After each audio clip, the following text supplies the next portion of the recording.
Good morning, sports fans, and welcome to another edition of NDB Media's Sports Talk with the Guys, home of the Monday Morning Quarterbacks on Saturday. Yes, good morning, sports fans. It is that time, and this is not a test. This is Sports Talk in 2026 from Bangor, Maine, all the way to Pomona, California, from Anchorage, Alaska, all the way to Miami, Florida. This is Sports Talk with the Guys, home of the Monday Morning Quarterbacks. And yes, we are alive and awake. And boy, is it early. It's 0601. You know what the O means? It's way too early. But hey, it is who we are. And good morning. We are operating on crack speed. I think that's what I'm on right now. But I actually haven't set up the crack, so I'm going to have to get it to go. See, it's right over there. That's the microwave. And just beyond that is the Javalia Craft. The office is looking much, much better. I thank Claudia, Peter, George, and Gmo. It's been a Herculean effort. Not, May of 1940. May of 1942 Herculean effort, but close enough. That's the first time I learned what that word was, Herculean, and they were referring to the Yorktown repair job, the 72-hour repair job. Look it up. Educate yourself. Anyway, it is what it is. Good morning, good morning, good morning. It is damn early, and we are basically the purveyors, the zombie apocalypse. So thank you for joining me. Don't forget to like and subscribe. I guess I should do that right here, right? Let's see. Oh, no, well, wrong one. Let's see. Oh, yeah, well, yeah, that too. There it is. Oh, no. Those are the streaming start ones. Here we go. Yes, good morning. I don't like the angle of the camera. I mean, this high definition thing is just a little too annoying. Don't forget to like and subscribe, and it makes the old man me feel a heck of a lot better. So there it is. Thank you. Don't forget to hit that. And wow. No, don't have any, but I just want to show the little graph. We've got a few little things right here, and we're going to go ahead and play with them. So, yes, I said it, and I meant it. So I'm going to have to show everyone the brand new setup that I have here. You'll see me looking up from time to time, and usually I'm looking up because I'm lost. But the reality is I now have 3 monitors. I have a gaming computer, which has now become, to quote Dr. McCoy, you want to be out there flying a goddamn computer console, hopping galaxies. Yes, I do. I want to hop the ones and zeros of the internet. And I'm doing that this early in the morning. And I've got my drugs. So, got to take a little bit of drink. I don't have the coffee going right now. Should I use the right back one? I don't know. Maybe I should. But I do apologize. There were issues on the programming. But, hey, like they say, it's all good in the hood. It is 52 degrees. Good morning, Gridiron Girl. You can always go ahead and join me live right now. It wouldn't hurt. I mean, do I have to beg? Probably, but that's neither here nor there. It's 52 degrees. And it's the funny thing. It says it's 52 degrees at weather.com. It's going to get to 85. Right now, it is 48 degrees outside on my remote sensor. Captain, what do the sensors tell us? Oh, wait, I'm the captain. You, Ensign, what the hell? Indoor sensor is 55 degrees, sir. Outside is, hey, I got an ad, CRV. Man, someone told me they bought a CRV, and now the ad just showed up CRV. Damn you, Internet! Stop listening!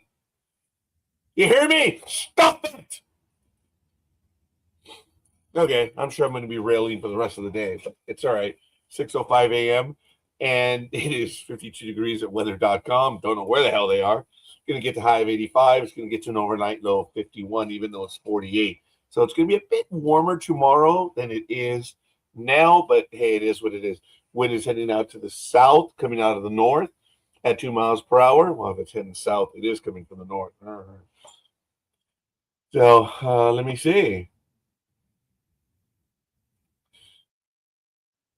I'm glad you opened your eyeballs. And where did it lead you? Here? Woman, we've got to fix some stuff. And I believe we just got another like. Tony! Duh! What the hell are you? Duh! Philly special. Wow. What a jerk. But thank you for liking it. Hopefully you'll be joining us real soon. I think Gridiron Girl is on Facebook. Thank you, thank you, thank you.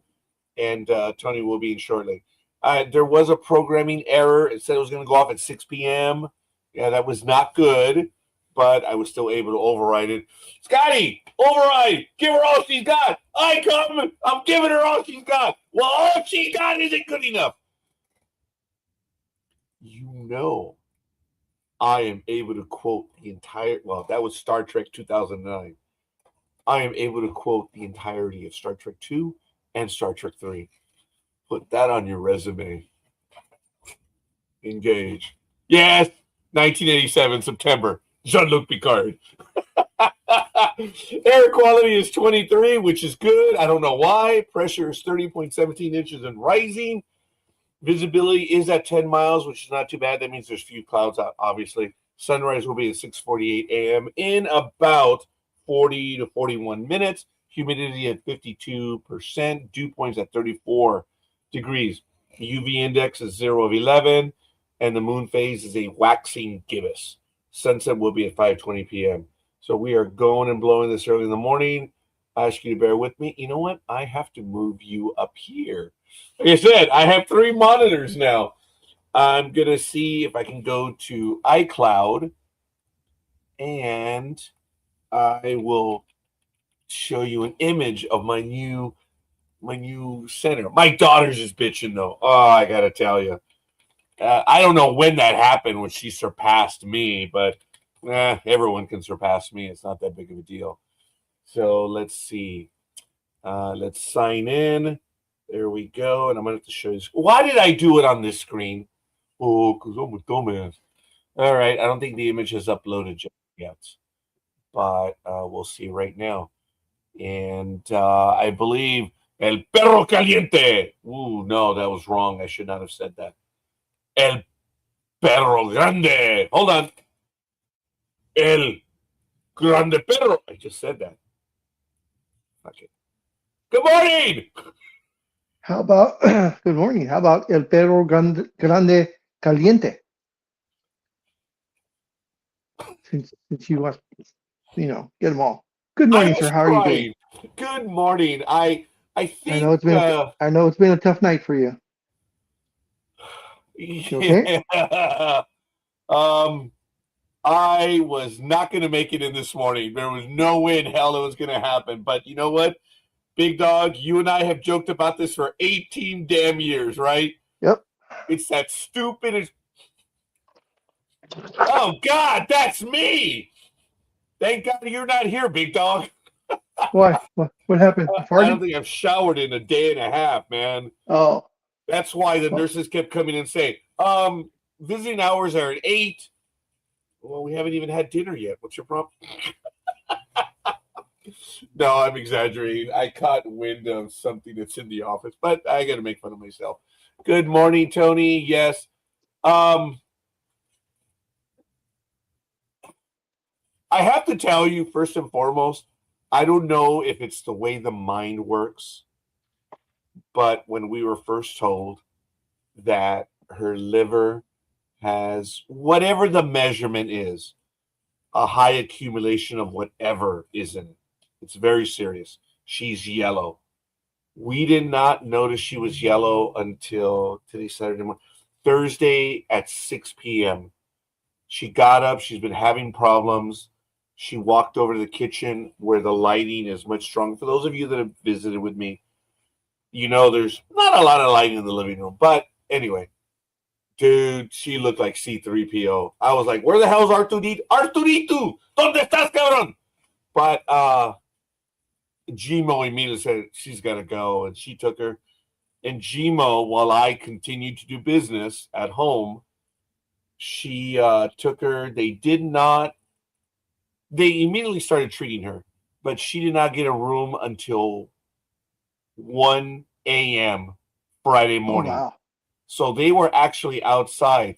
I stopped in between appointments to take them blankets because the hospital was jammed. And apparently there was a staff shortage. there might have been a labor action. But anyway, that's neither here nor there. And Gmo was there till about 7:30 when I went there in the morning to pick her up. This is yesterday.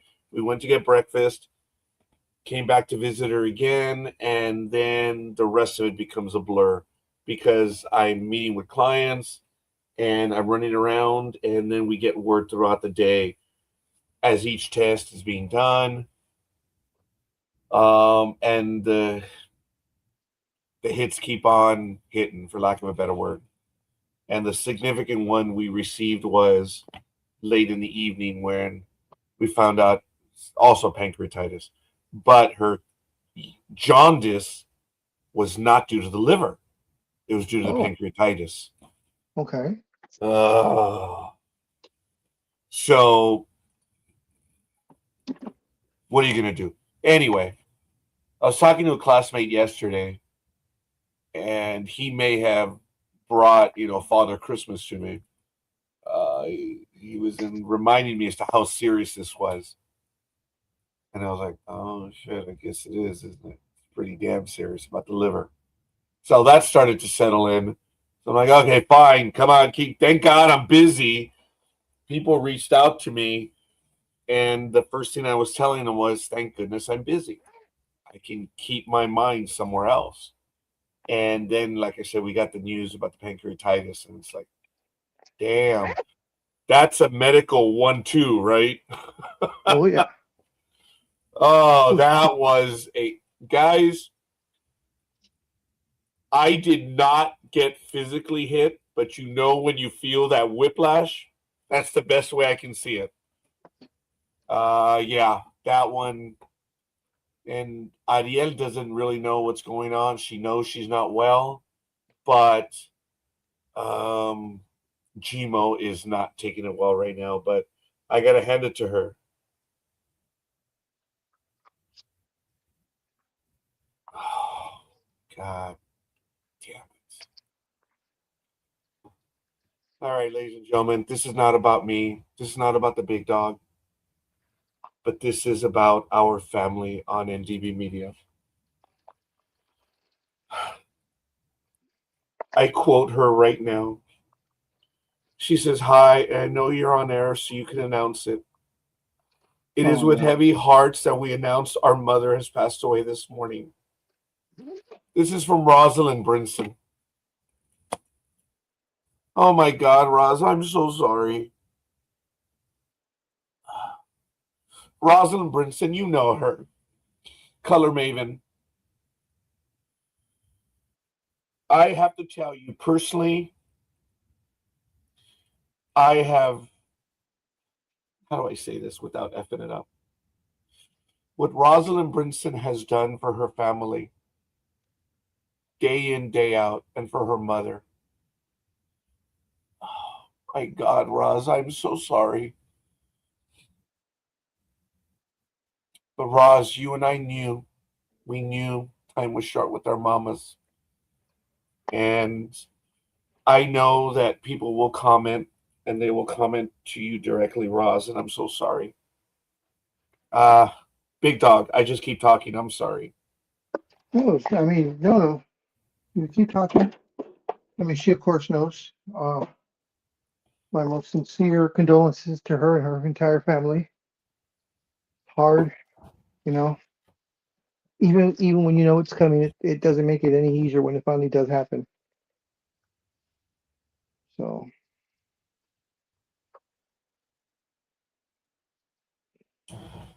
Yeah, I just But yes, you're responded right to her about by text. what you said about Roz helping her family so much. Anybody that follows her on Instagram knows how much she does for her family, and it's just incredible. She is literally an angel on earth. I have never spoken of her personal life until maybe now.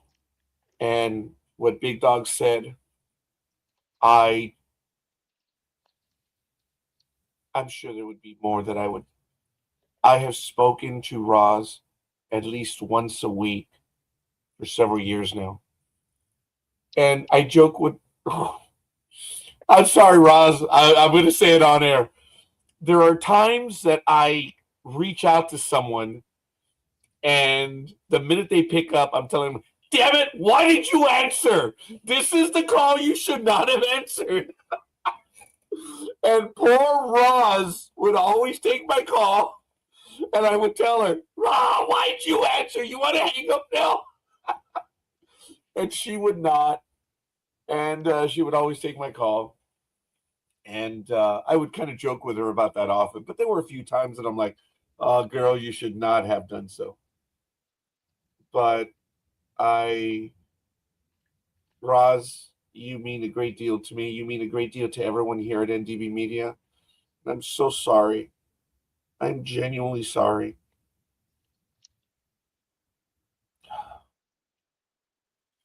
I look forward to being able to speak to you later today once this program is over. I really debated ending this program, but showing up, Big Dog, Tony, Well, I'm not long for Sonia. the.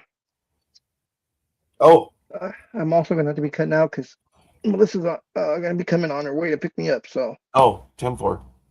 but Oh, I will that's be why there. I we will be can't here till as see long as she you. needs. Are Huh? you dressing on air? Yes, that's why the camera's not on. Take another look, Big Dog. Well, it wouldn't matter because the phone's way away from me, so it doesn't matter. Yeah, it doesn't matter. Oh my goodness. Yeah. NDB Media has been hit very hard, our family, in the last few weeks and the last year. Elizabeth, we lost. Mary Ellen, we lost. I unfortunately have dealt with the loss of my mother in August, and now the loss of my uncle just recently as well. Again, just before I went on my trip. And man, every time I would talk to Roz, I would hear her mom in the background.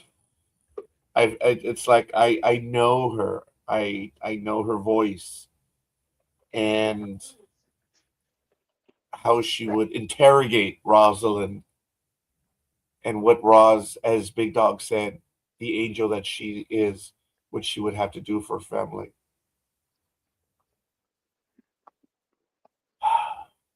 Wow. Yeah. I'm sorry, folks. Ship is a little it's moving forward, but we are going to continue. And I apologize for getting lost for a moment. But it looks like the image has not uploaded to my iCloud yet. What a shock. So I'm going to see if I can show you a phone image. It's probably going to suck. But this is what this what it looks like now. My command center.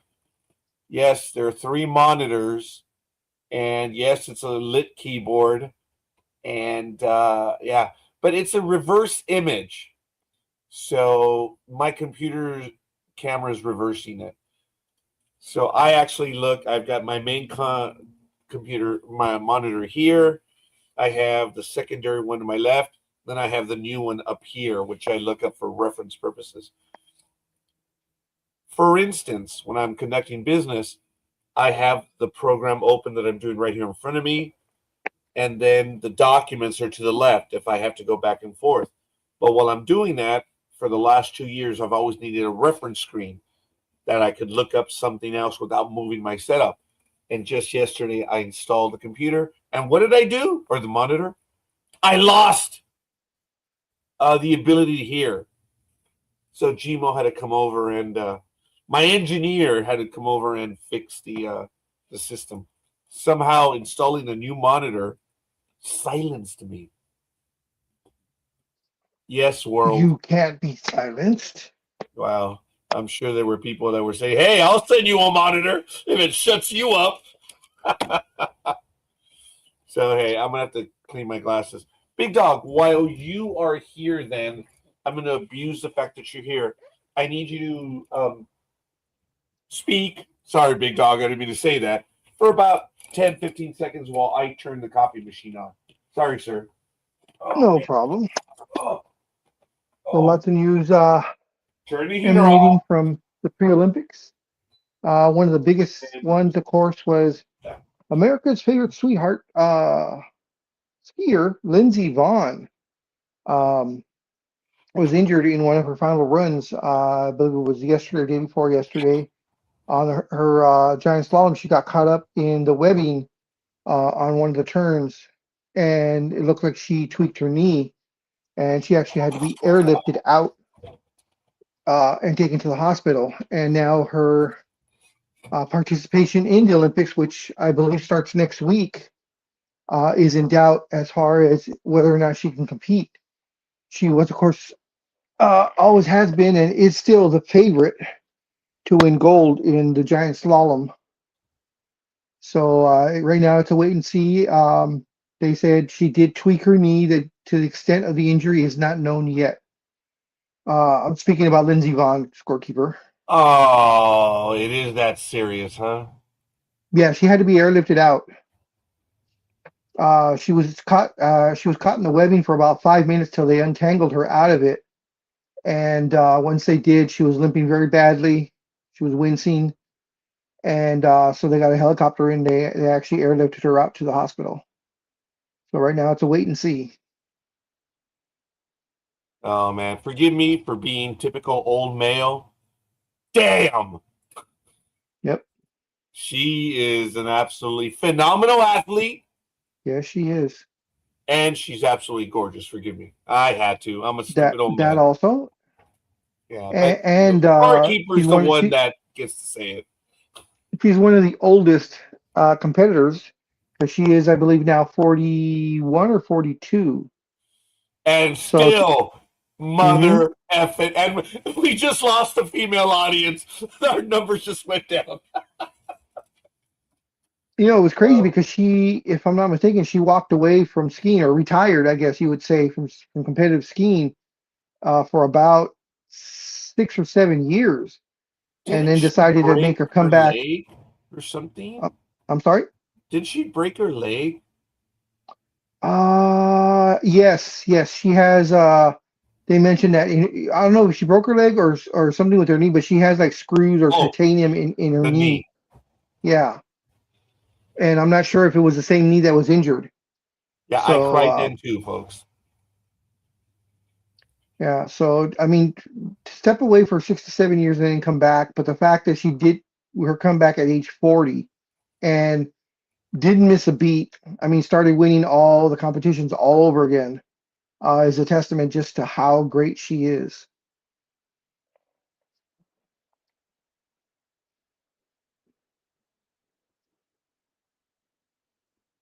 Score.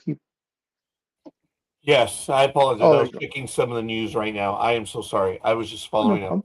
problem. While we continue, I did not go over the events today. Back in 1927, there's the coffee. In 1927, the NHL rules future Baseball Hall of Famer infielder Roger Hornsby cannot hold stock in the St. Louis Cardinals and play for the New York Giants. He earns $2,916 dividend on that same day. Wow. Way to go, dude. I Back mean, in it actually had to go to an arbitrator or a ruling that he can't own one team and play on another. I mean, it's kind of like common sense, isn't it? Yep, but some people do. Or Uh, or or he could be like scorekeeper and just knew the rules front and back. And if there was nothing specifically said that you cannot do that, he went ahead and did it until he was told no, and they had to make a ruling. you give me way too much love this morning, which I will thoroughly accept. Um, I had a wonderful moment on Thursday because, as you know, or a lot of people don't know, Jedi.tax has become the version of Scrubs. We are a training firm. We are training 2, 3, 4. I should know this, right? No, they're We are below you, so training you don't. 6 preparers this year, and around the United States, we are. Oh wait, 8. overseas as well. So we had become a training firm. And I had 3 students in on Thursday night, and one of them was taking their test for their California one. And he sarcastically said, well, you know what? Maybe we should ask the boss to answer these questions. Holy crap, big dog. You know about, like, oh, they're going to test my memory and all this. He asked me 6 questions, and, dude, I left them with their mouths agape. I was like, oh, thank God my guardian angel was on duty. He reprogrammed the easy ones. That was muscle memory at its best. It was, because one of them was complex. And the way it gave the answer, it was a little obsequious, and my answer was clearer. Like, case in point, what are the benefits of a married couple that one of them passes away while the child is under 17? Are there any benefits? And I gave the answers, and I said, yes, for that year, the surviving spouse can still file and marry filing joint. And if the child is under 17, for the next 2 years, they can qualify widower. And my buddies were just like, dude, that's what it says right here.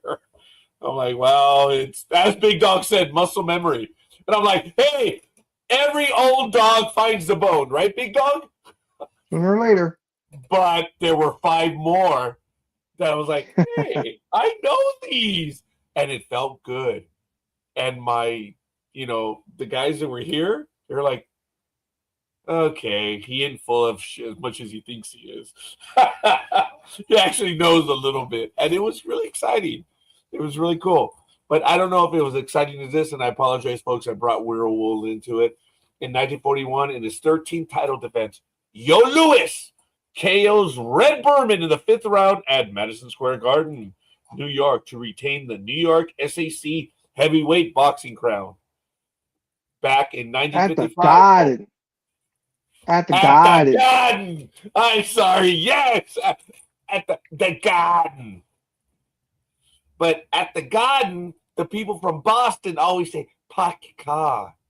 I was told by a traveler she was a management trainer for an old firm that I worked at back in early 91, that she talked about all the cities she went to. And she said the very misleading ones, and I don't know, Big Dog, because I think he went to the city, the colonial city of Boston, that she said if you're ever in Boston and you see the cars that have all the dinks, dude, stay away from them. I'm like, why? Because those drivers don't give a rat's ass. They will push you. They will hit your car, and they'll just keep going. The cars that have the dinks, and there are a lot of them, people don't care in Boston. I was like, ooh. I don't know, Big Dog, if you would consider that to be true. Well, I only landed in Boston and then drove into Ware, Massachusetts is where I ended up. I'm sorry, where? Exactly. That was too damn easy. So I can attest to that, but well, they're bitter because they live in Boston. Yeah. I'm going to slam a former coworker because I saw this. In 1976, in his final test, West Indian cricket spin bowler Lance Gibbs dismisses Australian opener Ian Redpath for 101 in the 6th test in Melbourne. Becomes the highest test wicket taker at 308 at the time. And there it is. Oh, no, that's another cricket one. Here we go. In 1966, Australian champions women's tennis, Margaret Smith, wins her 7th consecutive Australian singles title. She beats American Nancy Richey in a walkover. Richey was injured. Don't matter. She won. If you don't show up, you don't show up. It's going to go down. Well, I was hurt. I couldn't play. But your opponent was like, I'm here. It's over and done with. Congratulations to that. But I had a young man. His name was Nicholas. He was a great guy. And he was a tennis player. And I, the stereotypical idiot, incompetent that I was, I looked up at the kid and I said, "Hey, so what'd you play in basketball?" You realize how racist and insensitive that is? I didn't think about that. And I fully admit it. I'm dumb and stupid. I have no filter. I see a tall black kid. I'm like, "Hey, so what'd you play in basketball?" And I don't think he was really overtly offended because he's a great guy. And he says, "Why play tennis?" You play tennis? And I'm looking up at, dude, he was like 6'3". He was really a tall kid. Beautiful soul, great guy. And he's played tennis. Okay, great. So he was always complaining about his knees and stuff. How the hell is it that you're like 19 and biatching about your knees playing tennis? You should be getting that from someone like me who's 50 some years old. So he lived a different lifestyle. You know, hey, no problem. And I mentioned to him Arthur Ashe. Actually, I may have told the story already, and I apologize. And he says, "Who's Arthur Ashe?" Blasphemy. Dude, and I said, and knowing your culture, he was Jamaican. He was a good kid. But I am stunned that you do not know. Dude, go to the internet. You're fired. Dude, you go find out who Arthur Ashe is right now. And it took a Latin guy to educate a Caribbean man about Arthur Ashe. And I told him who he was, and I spoke to him about it. He did not know. I said, "Dude, you play tennis. You have to know who Arthur Ashe is." And he read about him, and he came back, and he was like, "Gosh, yeah, Arthur Ashe is the epitome of honor and dignity." Oh, big dog. Yep. Big time. So now you know why I lost my shit. Well, me too. Yep, We we're both not going to did. go down that road unless you want to, big dog. No, it's ESPN, fine. ESPN, ESPN. The Arthur Ashe Award, folks, had meaning till 1 year in the 2010s. I genuinely stopped watching ESPN at that point. Yeah, yeah, okay. Anyway, I guess it's all about loss, right, big dog? We remember those things. Yep. Uh, Uh, folks, yeah, yes. go Go ahead. ahead. No, go ahead. Oh. I wanted to get your thoughts and the thoughts of everyone listening about Bill Belichick not being put into the Hall of Fame on his first ballot. I was shocked. Um, I was shocked, but not real surprised because he was not friendly to the writers. And the writers, of course, are the one that are going to vote you in. So the writers remember this when you're, being a jerk and or giving just those one-word answers, you know. But I mean, Bill Belichick's pedigree, I mean, it's up there with Phil Jackson, Pat Riley, uh, um, the coach from the Packers back in the day, Tom Landry. He's on that level or higher.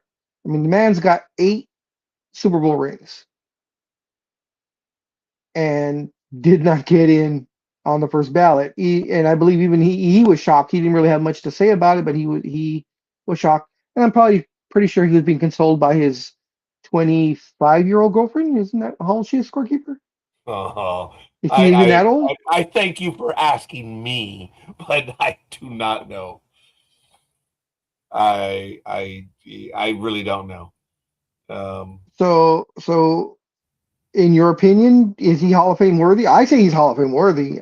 First ballot, I guess. Well, like we all know, I guess not. Um, look, if you go by his pedigree, he is. But look, he has some dark spots. Yes, Was caught cheating, which I twice, thank you, twice. Cuervo and Big Dog, for educating me. About the videoing of the practice. Yeah, that was one, and the other was, of course, Deflate Gate. Yes. And apparently his relationship with the owner as well, which is coming to light. But, and as Big Dog so eloquently told us about his church commentary in press briefings, several people have written articles now who actually voted for the Hall of Fame. But allow me to back up. Folks, this is probably going to come across as attack a big dog, but it's not. I appreciate he brought this news item to the fore, but to hear the internet freak out and to hear the internet angry and to hear the internet exploding. Hold on a minute. My garage is still here. There are dogs out in the cul-de-sac. North Korea is still an asshole. Venezuela is leaderless. and someone is still orange. and someone is still orange. Yeah, he's a cheater, but a great one. But my effervescent point. Yeah, I am really highfalutin today. My effervescent point is, who's mad? Who's blowing up? The internet. It's a 1 and a 0. I turn the computer on and it's like, where's the demonstrations in the streets? Where are the people protesting? Oh, that's right. Folks, we have to go to Middle America and we have to drive and we have to listen for the voices and the keyboards clapping away from the basements down in Mama's house. The internet is outraged. Who cares? But okay, all right. Thank you, Big Dog, for bringing this to the fore. But actual former players, of course, Tom Brady being one of the most vocal about that. And from now, whether this is true or not, because you know it is the internet, and the internet just runs with everything, or makes shit up all the time. But supposedly, Bill Belichick, when he was told he did not make the Hall of Fame, that his answer was, I got 8 championships. What else do I have to do? Oh, okay. Well, whether or not that's true, the point does hit home on that one. I mean, the guy's got 8 Super Bowl rings, you know. I made a mistake that I forwarded several articles to me from The Athletic. I have access to The Athletic because I have Apple News One. And I read these articles about these writers. And, you know, they described exactly how they do it. It really wasn't one writer, folks. It was a bunch of writers. It's done by committee. They talked about all the names that they're presented by the NFL and how they spend in conference. There's about 24 of them that meet, and everyone makes their case. I think everyone gets 10 minutes. And it is really kind of cool how he described it in detail. And he said, look, you get names that are on this list, like Roger Craig and a few others. That's the one that stood out to me that have not been on the list.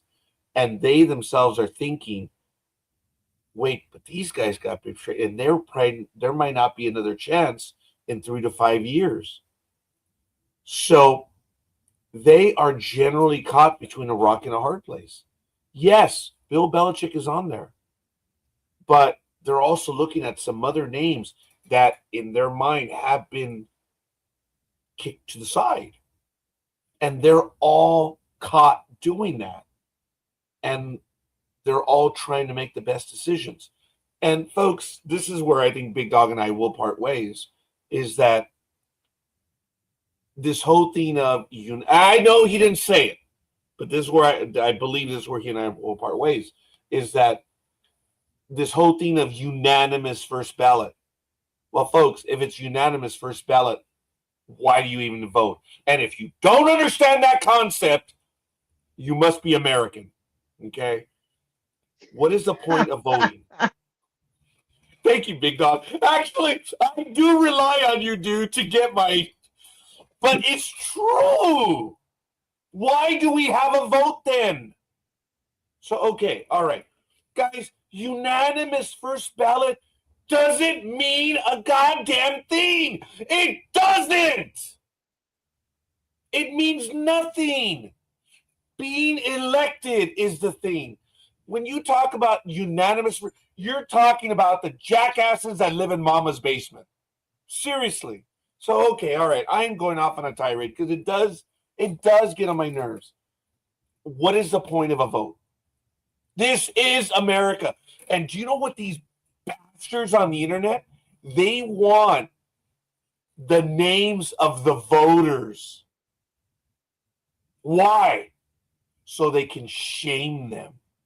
Dude, Yep. This is the animal. That they don't give a the audacity that, oh, he should be or she should be unanimous. And if you're not, you will pay our 1 and 0 price. There will be an outrage the likes of with that the dotards of North Korea have not seen. It may be a crime, backing up, that Bill Belichick was not elected first ballot. It may have been a colossal failure, but there are already 3 writers that have taken to write and say, okay, we hear the 1s and 0s, especially the 0s. And this was my thinking. But no one cares because these were thoughtful pieces where they talked about what we do in committee, how they move forward, and then the players are whittled down. And guys, they're enlightening articles. These writers are really trying to do their best. And yes, it may be a blunder. I'm not going to say it's a colossal blunder. Bill Belichick's going to be in the Hall of Fame. Sadly, I will say future Hall of Famer. He'll be in there. But second ballot Hall, who gives a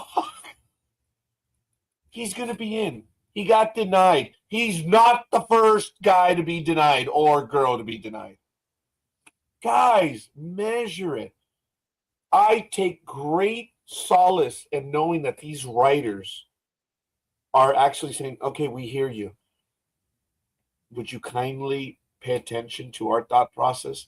Guys, I am stunned at the journalism that I've read over the last few days. These are some of the most thoughtful pieces that I've ever read in my life. It's a genuine, it's not a mea culpa. It's like, would you understand our thought process?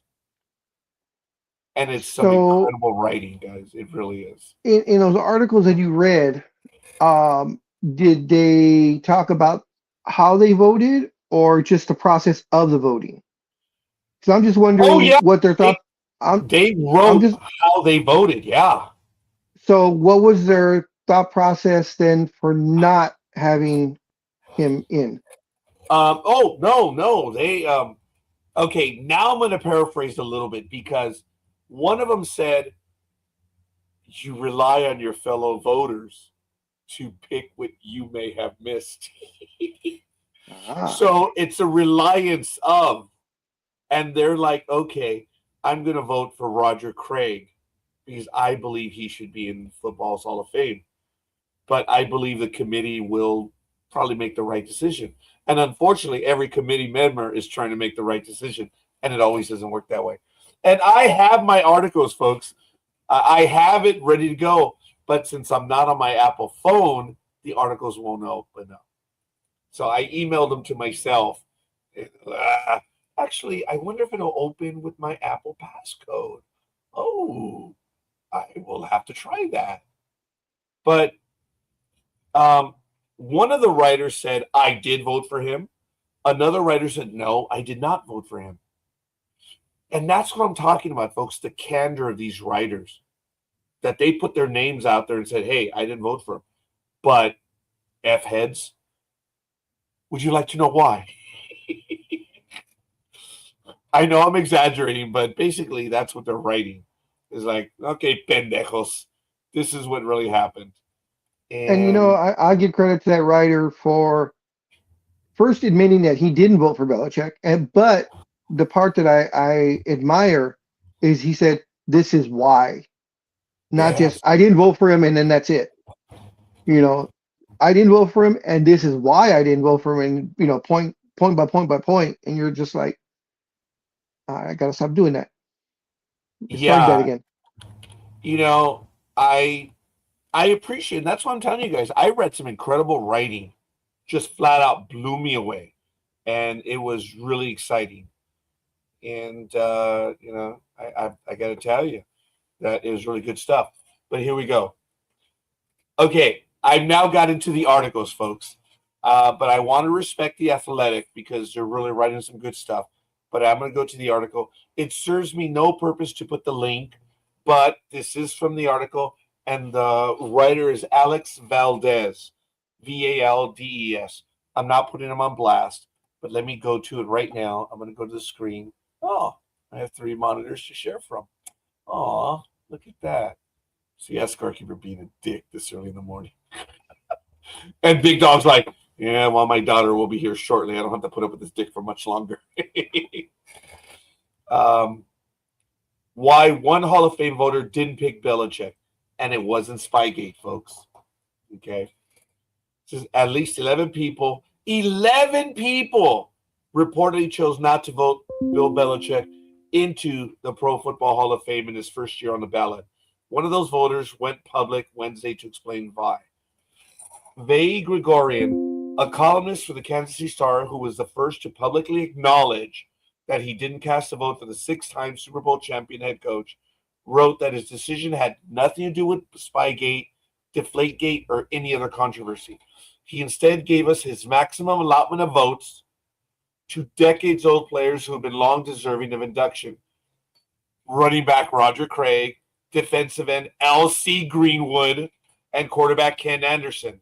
He thereby had to snub Belichick and New England's Patriots owner Robert Kraft. Belichick had to receive at least 40 votes or 80% to be voted into the Hall. Voters had 2 groups to evaluate, 15 modern era players and 5 in the seniors category, which included Belichick, Kraft, Craig, Greenwood, and Anderson. Voters could choose up to 5 modern era players and 1 to 3 senior candidates. Gregorian wrote that there isn't an overwhelming backlog of players who have not been enshrined, including approximately 60 one-time all-decade players, the vast majority of whom might never come up in the annual 5-person seniors category. Gregorian mentioned 3 Kansas City Chief legends whom he reportedly advocated for: cornerback Albert Lewis, wide receiver Otis Taylor, and offensive lineman Jim Tyre, who are not yet in the Hall. Lewis and Tyre previously appeared as senior candidates but did not get enough votes. Each of those men, in my opinion, quote, unequivocally belongs in Canton among dozens of at least similarly decorated players who have been relegated to the PFHOH voters who have come to call the abyss of senior candidates. Gregorian also pointed out that 3 of the 6 senior candidates who missed out on Canton in the past 2 years did not reappear among the following year's finalists. The implication: a candidate might only get 1 shot to be voted in from the senior category. Interesting. All of them in one. Yeah, dude. So this, it really is. The Star columnist said he initially figured he would vote for at least Craig and Belichick, but as the presentations and discussions proceeded, I found myself wanting to vote for all 5. Okay. Craig was a dual threat. Yes, yes, yes. Guys, for those of us that were privileged to watch Roger Craig play, right, Big Dog? Yep. Okay, whether you believe he's a Hall of Fame or not, I saw him play. I'm lucky. Wow. I know his numbers, and I saw him play. But okay. Craig was a dual threat back who helped the San Francisco 49ers win 3 Super Bowls. Greenwood, yes. L.C. Greenwood Oh yeah, was part of definitely. the That's surprising that he wasn't already in. Yes. So that's what these writers are talking about. And it's not, I'm telling Big Dog, hello. I'm telling the ones and zeros, hello. Sorry, Big Dog, for yelling. Anderson was the NFL MVP in 81. The season he led the Cincinnati Bengals to the Super Bowl appearance, and he led the league in passer rating 4 times. Not a schmo, guys. So an argument was made, and all of the writers talked about that they all get a chance to talk, and they all make good cases. Some make shitty cases. Some make obviously play cases where they're speaking on behalf of someone, but you listen. And several in these articles have said you go in there with your own thought process, and the person next to you enlightens you. You're like, oh, damn, you're right. It screws up your whole game plan because the person next to you or across the way made a cogent argument. And that's all happening all in one day, folks. There's no, cogent. Thank you. I thought you were talking about the one day thing. So it's got to be done in one day. You gave me a little chubby on that one. Dude, I am really whipping out the lexicon today. So it's they talk about the procedure, and they talk about how everyone is genuinely trying to make a case.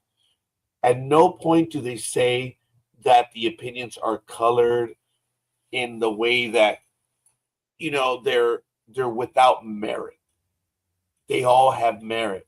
Some are their favorite players, some are not, but they're still making arguments. And he said it's very tough. It really is. And they're all trying to get these players, some of them that should have been in the Hall of Fame. I was a bit surprised that Roger Craig is not in the Hall of Fame. Yeah. So he goes on to say, in explaining his vote for Kraft, Chappelle pointed, and this is another writer, not Dave, pointed to his role in building the Patriots dynasty beginning in 1994. His work helping negotiate the end of the 2011 work stoppage and his behind-the-scene efforts increasing the NFL's TV revenue.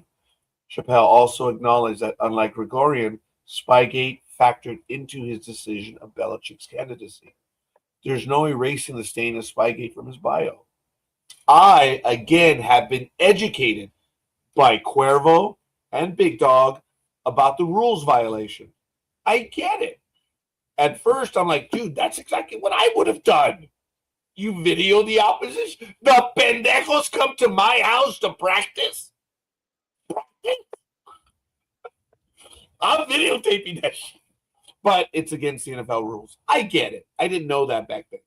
But that is a big deal, folks. And folks, how can you be an aficionado of sports and not take rules seriously? Oh, wait. NFL fans still don't know what a catch is. No shit.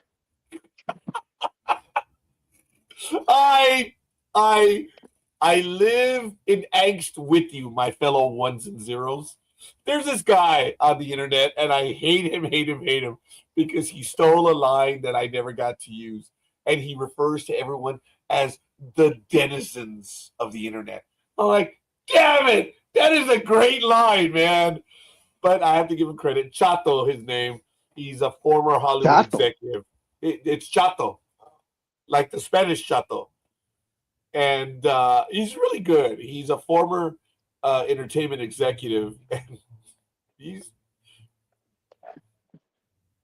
it's like hearing Michael Jordan talk about the meetings courtside and stuff like that. It's really good. So Chappelle said he voted for one coach, contributor Kraft, and 2 senior candidates, echoing sentiments similar to Gregorian's about the selection process. I'm not in favor of grouping senior candidates with coaches and contributors, but that's above my pay grade. So some of these writers were also saying, guys, this is the way we have to do it. Understand this.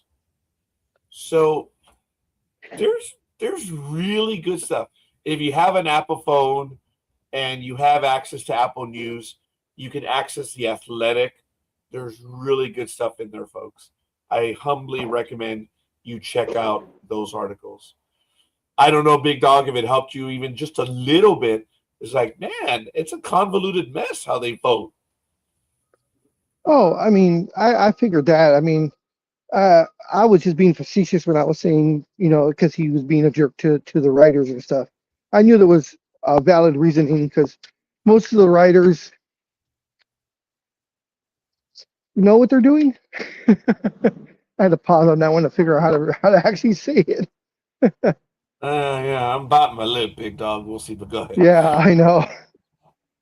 I didn't say they know what they're doing. I don't think I've ever said that, but I acquiesce to big dog. Dude, it doesn't stop.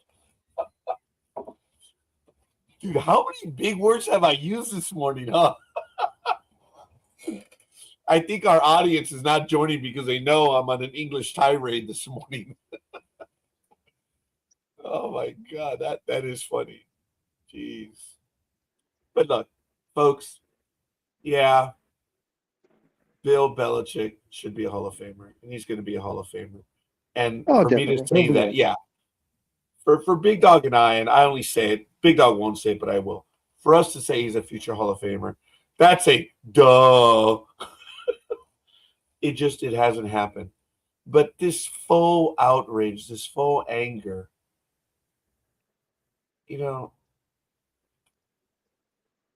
I'm going to walk outside and my cars are still parked in the cul-de-sac.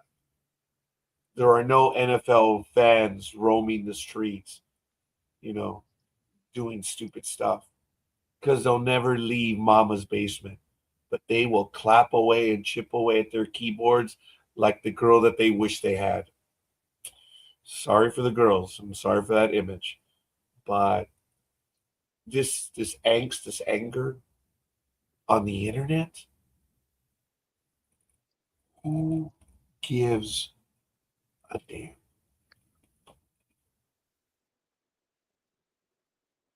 It's fake. It's not real. Sorry, big dog. I'm a bit negative on this faux outrage.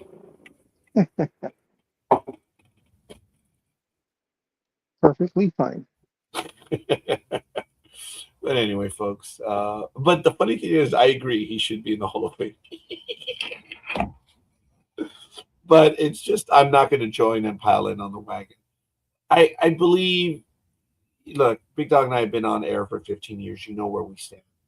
We're going to give you our opinion. We're going to give you what we feel. But we're not going to lose our mind. Well, actually, yeah, Big Dog and I have lost our minds over certain things. But it certainly isn't over first ballot Hall of Fame, right, Big Dog? There are other things to lose our minds over, right? Oh, I guess this is where Big Dog and I have parted ways. I think he may have muted himself. That's why. But folks, look into these articles. Look into it. These writers from the Pro Football Hall of Fame, they really talk about how difficult it was for them to make their choice. And they made wonderful, inspiring choices. And I give them credit for that. I really do. And they publicly stated their reasoning why. And speaking of publicly stating their reason why, good morning, anime girl. How are you? Good morning. I'm fine. I see the big dog has departed the building. It's possible. Elvis has left the building. Yes, he may have. Yeah. Yeah, I did make my comments known about Mr. Belichick. Just my opinion. He's ruffled too many feathers. So, hey, these things happen. Who cares? Yeah, they do. And to be angry over this? Really? Yeah. That's why you're angry? Hey, I'm a Cowboys fan. What the hell am I going to be angry about? Actually, you have reason to be angry. No, you see, Jerry Jones has made the fun of being angry a pain in the butt. So, nah. Being angry don't help. Not when you got Jerry Jones to deal with. He's just a pain. You think, get on with it. We'll get there eventually. Somehow, one day, maybe. Oh, look, low-flying pig. Never saw that before. At the Hilton Grand Vacations Tournament of Champions going on January 19th through February 1st in Orlando, Florida, Lydia Ko is tied with Lottie Wood at -8, Amy Yang, Nasa Hataoka at -7, and Yumin Wang and A. Lim Kim at -6. So that's happening right now, which is kind of cool. In the men's, we have several. The PGA Senior Junior Team Championship. Actually, that one already ended. I apologize. The winner of that one was Bob Sowards and Kenny Byrne, -33. And they hit a 59, 63, 65, 66. Total gross of 253. And the purse was $10,000. Congratulations to them. In men's golf, we have the Farmers Insurance Open in La Jolla, California, which is about 70 miles south of us. Justin Rose is in first, -17 and 127. Seamus Power, -13, 131. And tied for third, Joel Dahlman and Max McGreevy at -11 and 133. Is there another event going on? Yes, the Hilton Grand Vacation Tournament of Champions, Orlando, Florida, also January 29th through February 1st. Right now on the leaderboard. Oh, I apologize. I already gave that one. That's the female one. Sorry about that, folks. So I'll be going around the horn as we proceed. So is Big Dog still gone? I guess so. Animaker, Yes. what were you doing this morning? You know, I have a King Taco burrito waiting for me in the refrigerator, and I forgot to bring it over this morning.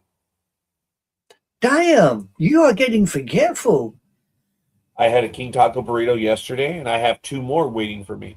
They're in the refrigerator. Well, I had a, what's the thing? What did I have this morning? I had a very nice hot cup of coffee with 2 pork patties in toasted muffins. Oh, wow. I have yet to get my cup of coffee right now, so I'm going to ask you to bear with me. I need about 15 seconds. Coffee's already prepared. I'm going to juice it up with the creamer. Give me a moment. You go ahead and do that. I will sit here behind my little avatar. I shall think something to talk about. Let's have a think. Oh yes, the NFL bans My one latest industry. gift. Oh, he can't hear me, so he's talking over me. Typical. Can never get the staff. I'm on about the NFL banning somebody from buying ad space during the Super Bowl, and he's talking about bloody coffee. Typical. Oh, not even that. Look at that. Clients came over yesterday. I was at Costco and I told my daughter, man, I miss having Patron. And I just had a bottle dropped off. This is some really, really good stuff. This is tequila. I'm not a super big fan of tequila, but Patron, this stuff goes down easy. And it is nice. It's unfortunately, it's a rather expensive bottle.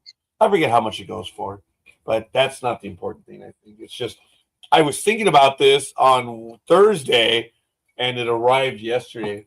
A client brought one over. That was crazy. So, so which one was it, Anime Girl? I interrupted your conversation. Which is the industry that's been banned?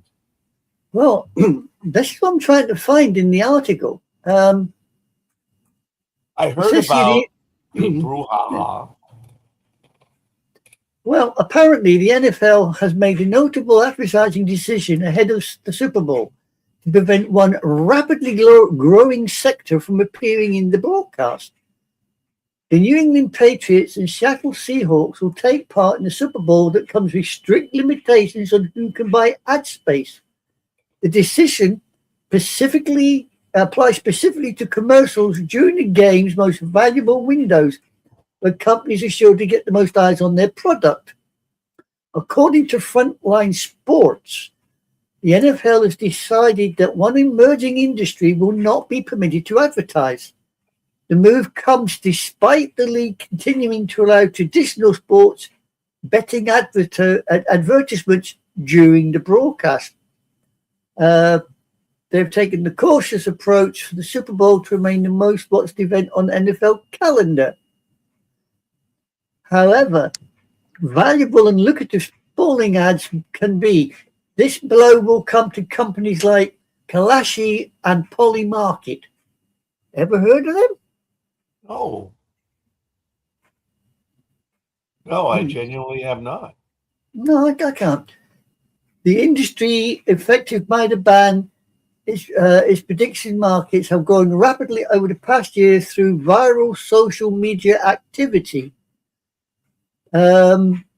Companies such as Kalashi and Polymarket, along with prediction-style platforms launched by DraftKings and FanDuel, will not have commercials aired during the game. Well, there you go. Prediction market. Okay, let me enter the prediction market of the prediction market. I'm not going to waste my time looking on the internet for the faux anger over this and people saying First Amendment right and they can do whatever they want. Actually, folks, you must be American because you don't even know what the First Amendment is. Allow me to educate. The First Amendment. Here we go again.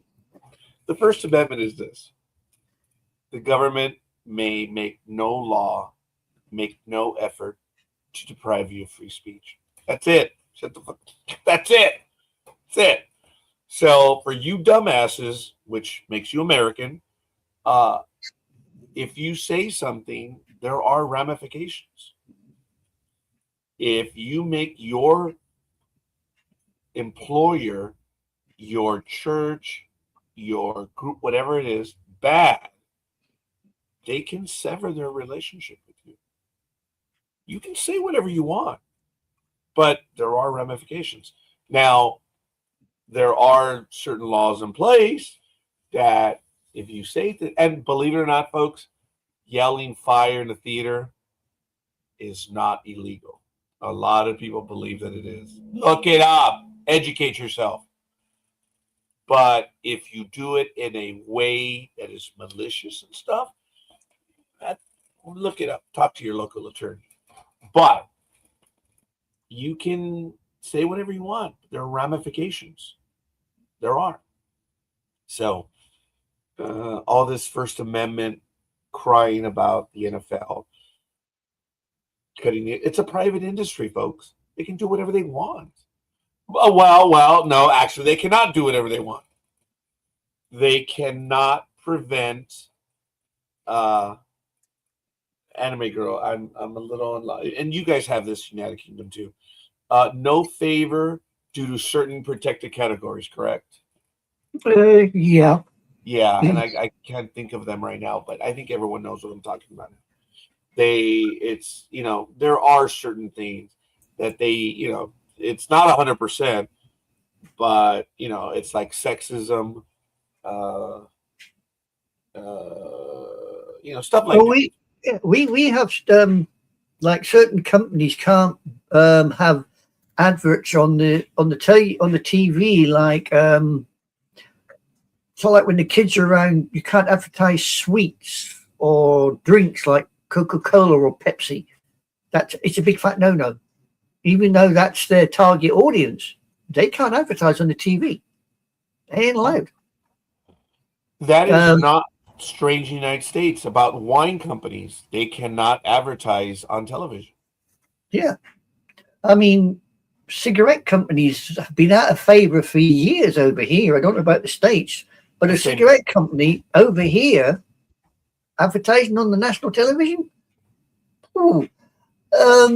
You got more chance of finding a live dodo than getting a cigarette advert on TV. Literally. I think it's similar out here. Yeah, there are things gambling companies, certain gambling places, although they advertise, although they actually fund certain sports teams or sports events, the advertising is kept to an absolute minimum. So, you know, it's not unusual over here to find something like that.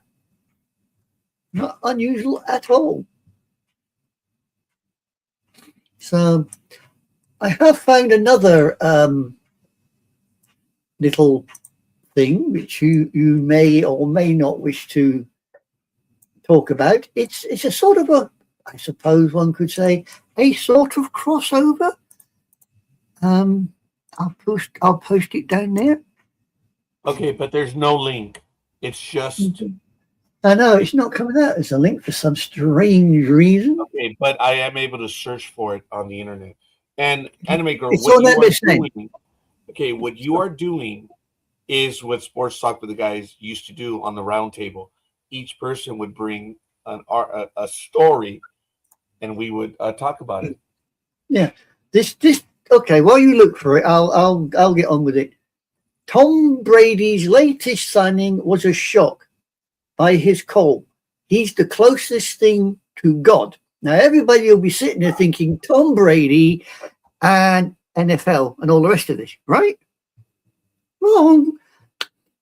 The departure of Carlos Vincent to Birmingham City was the most surprising moves of the winter transfer window.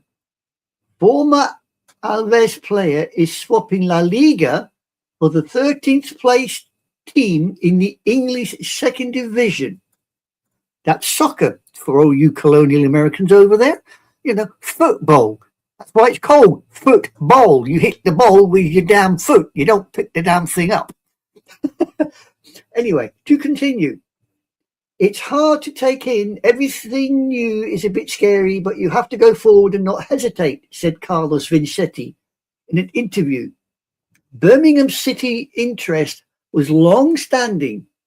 There was interest in the summer and at the end of the market, but there was no possibility of leaving because Alvarez could have been left with a hole. So he then goes on about how much he wants to play for Birmingham City, but the comment at the bottom is what got me going. I had a video call with Tom Brady and I was paralyzed. For me, he is the closest thing to God. Not God, but almost. I'm an NFL geek and it's always nice that he gets so involved. I have been surprised in that regard. So see, even the British soccer players, Italian soccer players, have a thing for Tom Brady and the NFL. A nice crossover story from the old country. Yeah, from the old country in Europe to the colonies. And you colonials, ho ho. I was able to find the article. It was at Marca on the internet. And it's a wonderful little story. It's good. Yeah, it's a light-hearted story. I think, you know, with today's news that you and I have both had, I think a light-hearted story is required. I have spoken to the person involved, by the way. I sent her a PM. Yeah, I'm glad you did. She sent me the text while we started the program. So well, I told her that if I was on air if I was online and she needed to enunciate and talk to somebody, then I was around. I will lend her a shoulder, having been there in 2024. 2025. Yeah. And now Raw's in 2026. Yeah, like I said, 2026 is not a good year. Too many people checking out. And NDB Media has been bitch slapped very hard in the last few months. Yeah, yeah. Anybody think we were going around kicking black cats? But hey ho. I want to take a moment, and I know the big dog's not here, and I'm thankful that you are, Anime Girl. This is more to my fellow co-hosts and everyone part of this network. I am proud of them. I admire their strength and their strength of character.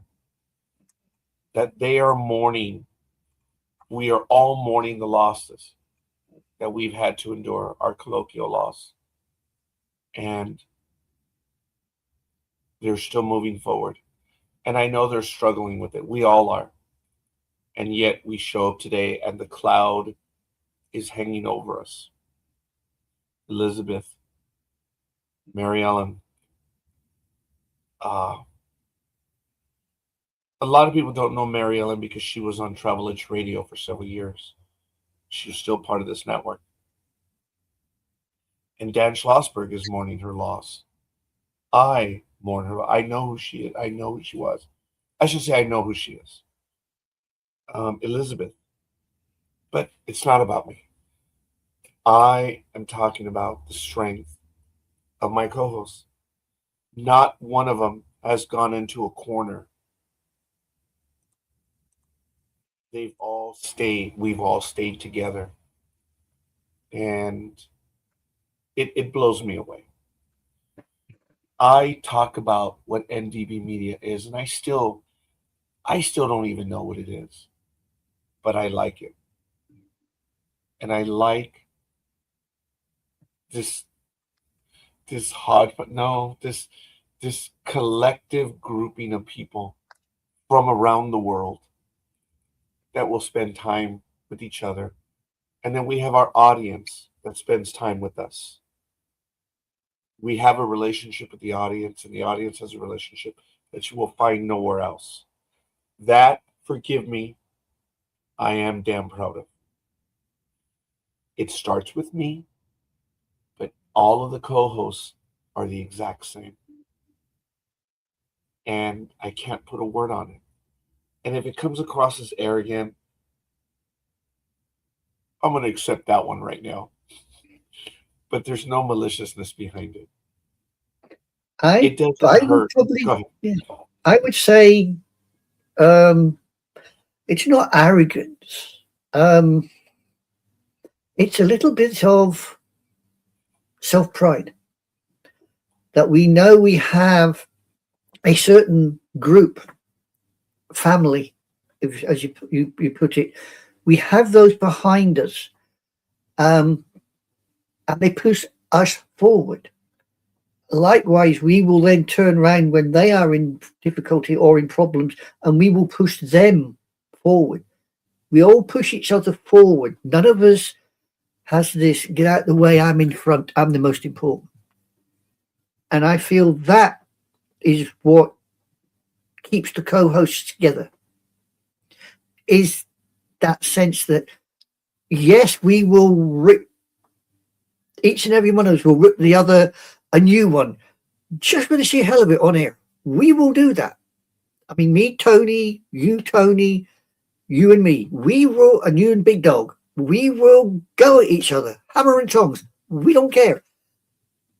But when the chips are down, as they say, we all stand together. That to me is important. That's why I stay. That's why I hang around. Because you don't get that anywhere else. Or at least I don't at my age. We don't get that anywhere else now. This is our new family. So we tend to stand by it. I am floored by everyone. We've all stayed together. And when someone doesn't show up, where's Tony? I imagine he's working. Where is Speedy? Where's Thomas? Yeah. Where's Rod? Where's Gig? Where's Gig? Yes. And where's Tanya? Tanya is working. I know where Tanya is. I asked her one time why she doesn't come on anymore, and she said, unfortunately, because of the new job that she's doing and the way things are happening, she can't get on anymore. So Yeah. Tanya, I know about. Thomas, the big lean green mean machine. Yeah, he's probably up to his armpits doing something. Yeah. And the others, Roz, Gig, Almighty. Speedy, Almighty, I would say, is, how do I put this? Okay, I'll just put it in a form of a context. Think of Back to the Future and the third film, and Marty standing in that little shed, and he looks at the kid in the little baby's place, and he goes, "So you're my uncle behind bars." Says a lot, because he's within the baby cradle thing. He can't get out. He's already behind bars. So you're The Almighty is the kid in the little cradle. He's the one that's behind the bars. When he gets out from behind the bars, all hell breaks loose. So we keep him behind bars. No disrespect to the Almighty. He's one hell of a guy, but is he our Uncle Joey? Yeah, that's the one. That's what Marty says. Oh, yeah. So you're my Uncle Joey. Just better get used to these bars, kid. Yeah. Almighty is our Uncle Joey. Oh, I don't know what that makes me, but hey, I'm the long distance relation over the water. People say, thank God there's a moat between you and us. I never would have figured you as auntie, but you would be our auntie. If he's our uncle, you would be our auntie. Oh my God, that leaves me as a paternal figure. Ugh. You know what? Okay. Someone will take it. I'm the lucky one. Guys, and this is another thing.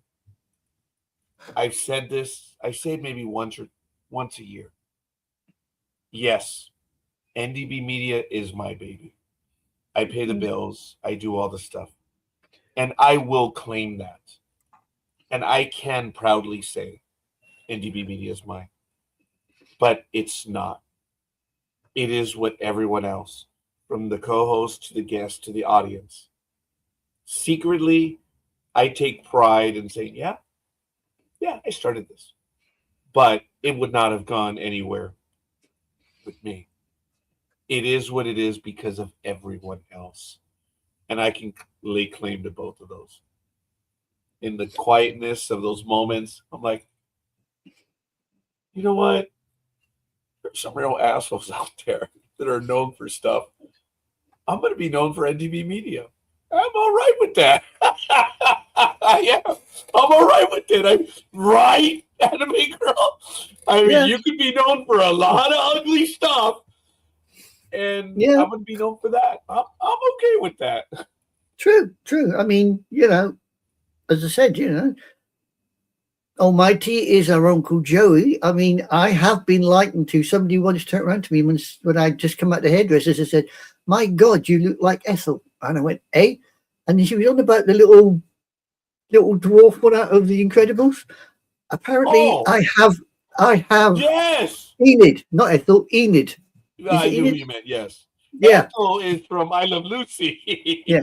Now, Enid, the one out of The Incredibles. Apparently, my attitude and the hair, the attitude, and the sarcasm apparently reminds them that I'm more like Enid.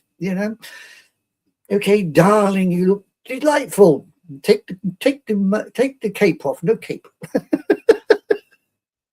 That is a wonderful character. Yeah, apparently I remind them of that. So you've got an Uncle Joey and you've got an Enid. I mean, yeah, I could see that. We have a comment. Where's Tony at? Sitting backstage for 30 minutes. What?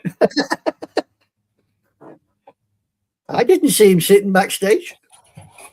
Tony. He's not there. Wait. Okay, maybe he's talking about where he's at. Like, he's not here. I lost my mind too.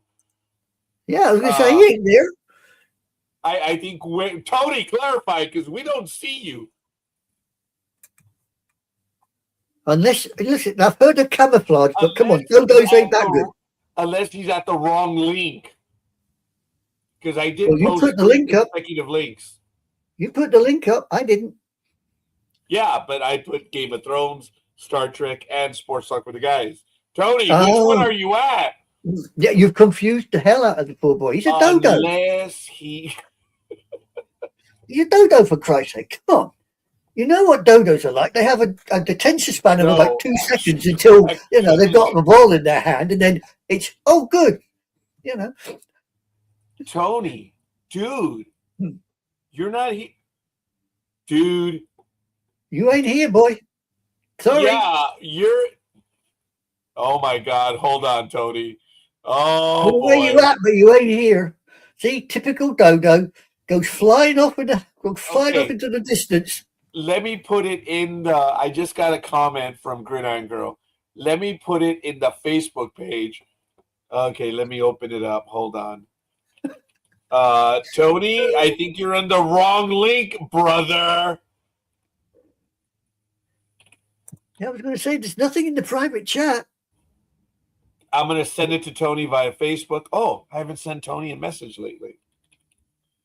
Oh, you know what? Why. I want to give a shout out to someone I know on the internet. It's Starfleet. Yeah. Oops. Kirk is fuck. It's 2 hours. Are you ready? Star Trek 2, the Wrath of Khan, baby. I love that line. All I can say is, beam me up, Scott. The original Star Trek, the Star Trek 2, that is a hell of a movie even today. It holds up. It holds up well. Oh, my God, Philly. All right, here we go. Scotty, energize. Yeah. Philly, I'm sorry, brother. I went right to the host page and clicked on the first link. I figured, that would be it. Nope. Oh, Dodo man. boy, you is advertising your dodo-ness there. You know what I mean, man? I mean, you got the glasses, you've got the look. You'd think it'd be the most recent link, Yeah. Now you got the stupidity, man. I mean, Hey. Now we know how Anime Girl mourns, Philly. Damn. Jeez. Yeah, I lash out at the world, you see. I'm a vicious cow. Meow. Yeah. Philly, I'm sorry. I'm sorry to change the tenor. Did you get my message on Roz? Yes, I was listening. Okay. Okay, fair enough. I just want to make sure. Gridiron Girl, I think, is going to join us shortly. Big Dog had to run off and take care of some stuff. But thank you, Tony. And I'm glad you're accepting our joshing right now. Dude. Bottle of Patron, dude. Wow, the silver one. I had gone to Costco and I told my daughter, I missed that one. And 2 days later, my client brings it over last night. I'm like, this is a nice bottle, dude. Actually, all the bottles I received. I thought you'd be a NAA guy. Tony, if I do drink, remember, I don't. But I appreciate that. I have one of those up here, another bottle that I was given as well. But do you know what I've taken a taste to? The Irish whiskey. Mm-hmm. Cup of coffee. Redbreast is really good. Oh, yeah, I believe. Oh, sorry. Like a drop or two of Irish whiskey. And speaking of Irish whiskey, good morning, Gridiron Girl. How you doing? Speaking of Irish whiskey. Good morning. Hey, Gig. That was a good segue. No malicious intent. That was just perfect. Good morning, young lady. How you doing? Great. Yeah. My eyeballs are open. That's the first thing she posted this morning. Good morning back to you. I just opened my eyeballs. I need some time, but I will be in. That was good. That was yeah, I mean, she had to make her way by field to the kitchen, find the coffee pot, find the coffee, and get the consistency correct. Wrong consistency, bad day. Believe you me, I know this. I was watching that series on Apple, C, with Mimosa, Momoma. What's his name? I know what you're thinking of. A mimosa. It must be 7:31 in the morning. Wow. Have you seen that? The one where the whole tribe is blind, right? Is anyone following me? We're listening. No, I'm listening, but being across the pond, no, not a clue, old chap. Sorry. Oh, It's a on Apple TV. Yes, with Mimosa, what's his name? Jason Momoa. Yes, how can Oh I my forget? gosh, you're talking about Momoa? Oh my god, that's funny. I thought she was talking about a drink, a beverage. That's why I knew who she meant. That's Oh, what I did. Mimosa. I had no idea who she was Any- talking Are about. you, excuse me, Philly Special. Are you implying that gig is merely about alcoholic beverages? Oh, I Really? No. I didn't think a gentleman of your stature would think in that fashion. Mimosa's a mimosa. I don't know. You're talking about this one then, right? What is it? Chief of War? Yeah, see? SIEE? No. It's a series. It's a series, Yeah, but not this one. no. It's SEE. Oh, well, okay. Anyways, No, it's a Look, good she's one. here. She's I'm here. here. She's made it. I'll- She got the right consistency with the coffee. Just let it flow, okay? What are you having this morning, Tony? Well, I drank all my coffee backstage, so now Oh, we're never going to live this down, are we? You know. I'm drinking seltzer water. That one stung, dude. I drank it all backstage. Yeah. I'm like leaving messages on private chat. I'm like, hey, hello, guys. Wow, When Roger you- must be a dick this morning. Yeah. When you put it Oh up, my it came Oh up my with God, look at how ready his tea.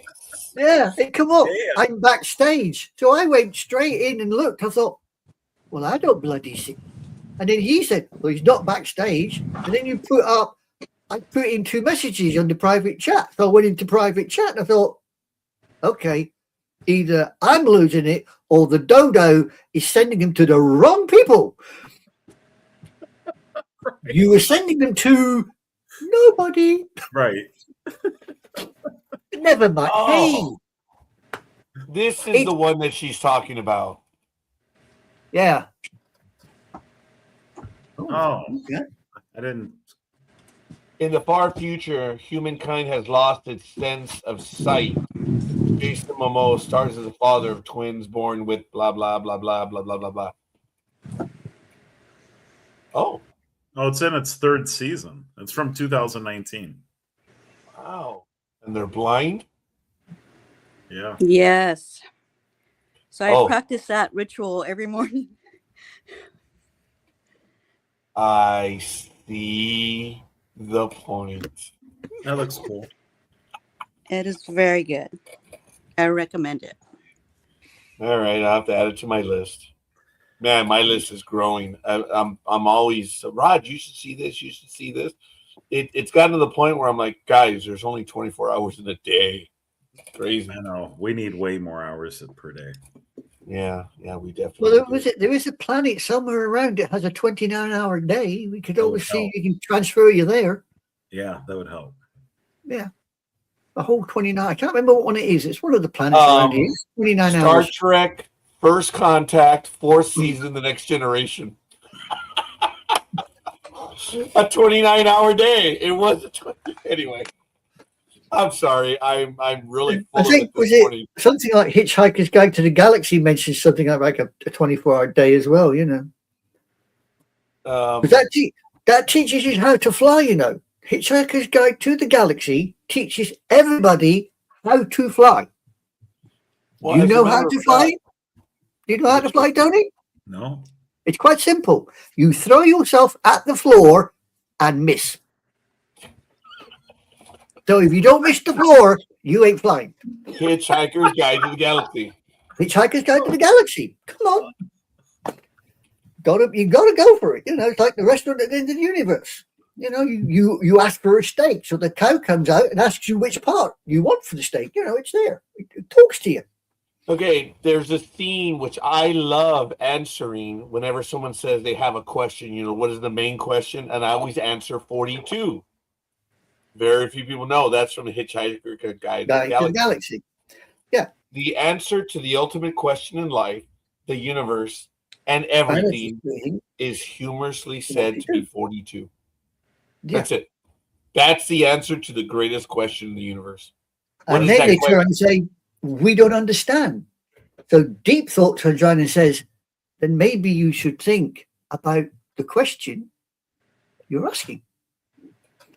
And sets them off on another. And that's how you get the Earth, which is run by trans-dimensional beings that appear in this world as mice. Little white ones. So next time you squash a mouse, it's a trans-dimensional being that you're actually killing. See, I thought you were going baseball with 42. Yeah. See? Same thought. E.T. did not phone home. He became a little white mouse. Nor did this young man. He never phoned home. Number 42. Help me out. I know I'm losing the memory. Robinson. Yeah, Jackie Robinson. I told you the story of how the Dodger team came together, right? Yeah. Because they didn't like each other either. And it took, oh, hey, good morning, Rhonda Hudson. Oh, I cool. see. We have a fan. Do we? I'm glad. Hey, Rhonda. I'm glad that someone said it, but I noticed that Tony, you're glowing, buddy. Yeah. I got a day off finally. I don't know. Oh, I envy Nice you. to be here. Because it has started for me that I will not have a day off all the way through April 15th. So this is the land of the living for me. Yeah, I want to give a shout out. Oh, thank you. Gridiron Girl, Sonia Robles, Tony Kanapka, Aisha Kerr, and Rhonda Hudson gave us love on Facebook. So thank you very much. The old guy appreciates it, as does the network. But yeah, Tony, you showed up. I'm like, you're glowing, dude. What the hell's your problem? I don't know. I worked late last night. I don't know. Have we had our egg whites yet? I have not. Maybe that's the key. That's it. See, no egg whites, so he's glowing because the egg whites haven't taken effect. That's true. Tony, if I send you a message, because there's a joke. Look, there's a writer on the internet. He used to put in his book redneck repair tape, right, Tony? You know what I'm talking about. Redneck repair tape? It's in his horror novels, the zombie universe, and he would talk about that. Okay, yes, right? Yeah. And he would talk about redneck repair tape. And it stuck in my mind so much that whenever I was at a store and I saw a stand or I would see it, I would snap a picture and I would text him, right? Have I done that with you on something? I was thinking on of a Facebook? movie. Okay, yeah. I was thinking like a movie, not a book. Okay, that's why. Because with Gridiron Girl, I used to text her something similar, and she's like, "What the hell?" I'm like, "Oh, apparently you do not find the humor in this." So I stopped. It's a little while ago now, but Gridiron Girl sent me one of the best pre-memes ever. Because I was stupid on the Daily 15 talking about being a voyeur and no wondering what a peep show was. Oh my God, Gridiron! You see a little smile on her face. She sent me this beautiful image of a peep show. Oh, it's gorgeous. I want to see if I can find it. It is damn funny. It is so cute. It was a meme before a meme, right, Gridiron Girl? Yes. I'm gonna look it up. The original peep show. See if it works that way. When was this? 1800 and frozen to death? Innocent Roger. I swear. Rhonda says, "LOL, gotta keep him busy." Yeah. Something like that. I don't know if I'm going to find it. That image was on my computer, but I unfortunately wasn't able to save that part. Yeah, I understand my computer is now department I'll investigative try to find it. evidence. I was like, knock yourselves out, boys. Oh, on LinkedIn, you know how you can see entities and people that will like see your profile? My own department checked out my profile. I was like, he's on, homies. Because I was mouthing off about starting a political action committee. And hey, Tony, there's a working population of 3,800 people in the entire department, 400 take-home vehicles. The math does not Doesn't math. matter. That's exactly what I was thinking. Yeah, 400 take-home vehicles out of a working population of 3,800? They carpool. Oh, you're a good man. Folks, the math does not math. It is something that we now are going to do in our retirement. So I think someone heard and they actually thought they listened in. So it shows on LinkedIn that they checked out one of my programs. Like, ooh, he's on. All right, but anyway, it's all good. I'm trying to find Gridiron Girl. Do you have that image of the peep show? It was so cute. The image, it was so funny. I don't want to spoil it. Thank you. Yeah, I'm See trying if to we find can it. find it. It is so cute. But anyway, we'll get to that. I'm gonna ask Gridiron Girl for her opinion while she looks for that. But Tony, you heard my faux outrage, Bill Belichick. Your thoughts on Bill Belichick missing out on the Hall of Fame? Because you heard me. I think I softened it, but your thoughts. I mean, what Big Dog said was my initial thing. I was surprised at first, but Me too. yeah, I mean, I was like, but I'm a hater, so I didn't mind it. But he's good, like you said, he's gonna get in anyway. So who freaking cares? He's gonna get in. So it's, you know, it doesn't have to be unanimous first ballot. Who cares? He's gonna get in. Does he belong in? Of course he does. You know, I mean, I don't think football's as strict as baseball is as far as humanitarian and all that stuff. So if it was baseball, well, I don't know. He could be alongside Pete Rose. Who knows? Once a cheater, always a cheater. If I doubt it, if my siblings are still watching, it didn't come from me. I did that in an upper management meeting one time when someone was just going off for a while. I actually did that, Tony. They wouldn't stop, and I did my sock puppet.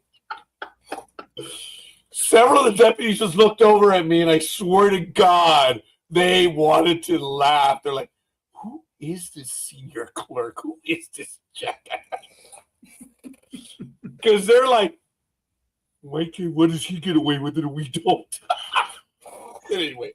Because he majors in jackassity. That's why.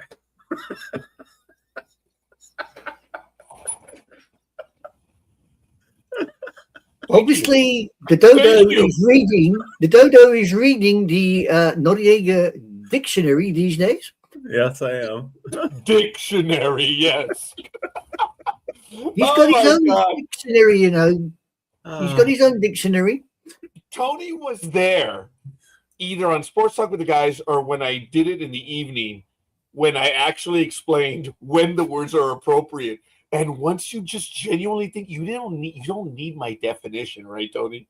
It's just you've seen it, you know. Oh, that's the word for that. Right? Yeah. Jackassity, assoistic. And I think I did come up with another word which I may have forgotten. But man, the jackassity, that's the easiest one. Mm-hmm. But assoistic, that one's a little more specific. Yeah. And it has its place. And people are like, that was one, huh, Raj?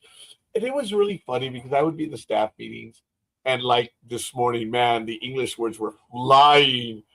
I would use words and they would always give me like, whoa, whoa, whoa, what is that, dude? So it happened that when we were in the meetings, the supervisors would try to bring in words too. And I didn't realize there was an unofficial competition that they would bring in a word. And if I'm listening, I'm like, hey, they're like, oh, Roger liked that one. I gotta add that. Yes, it was really funny. And for being working class schmoes, our lexicon was beyond the pale. It was fun. Tony, it was really fun. We had a game, and I think Gridiron Girl may have been a part of it for a little while, where I would open up the thesaurus and I would just choose a word, and then I would send it to all the people that were in the group. The rules were you had to use the word with everyone and best use one. Dude, there were some creative, really, give it to the working class, which I'm proud of being a part of. Dude, there are some great uses of the word that even I was like, oh, it was awesome. Do you remember that, Gridiron Girl? And you are muted. Remember when I would send you the word of the day? Yes. Yeah, sadly. Yeah,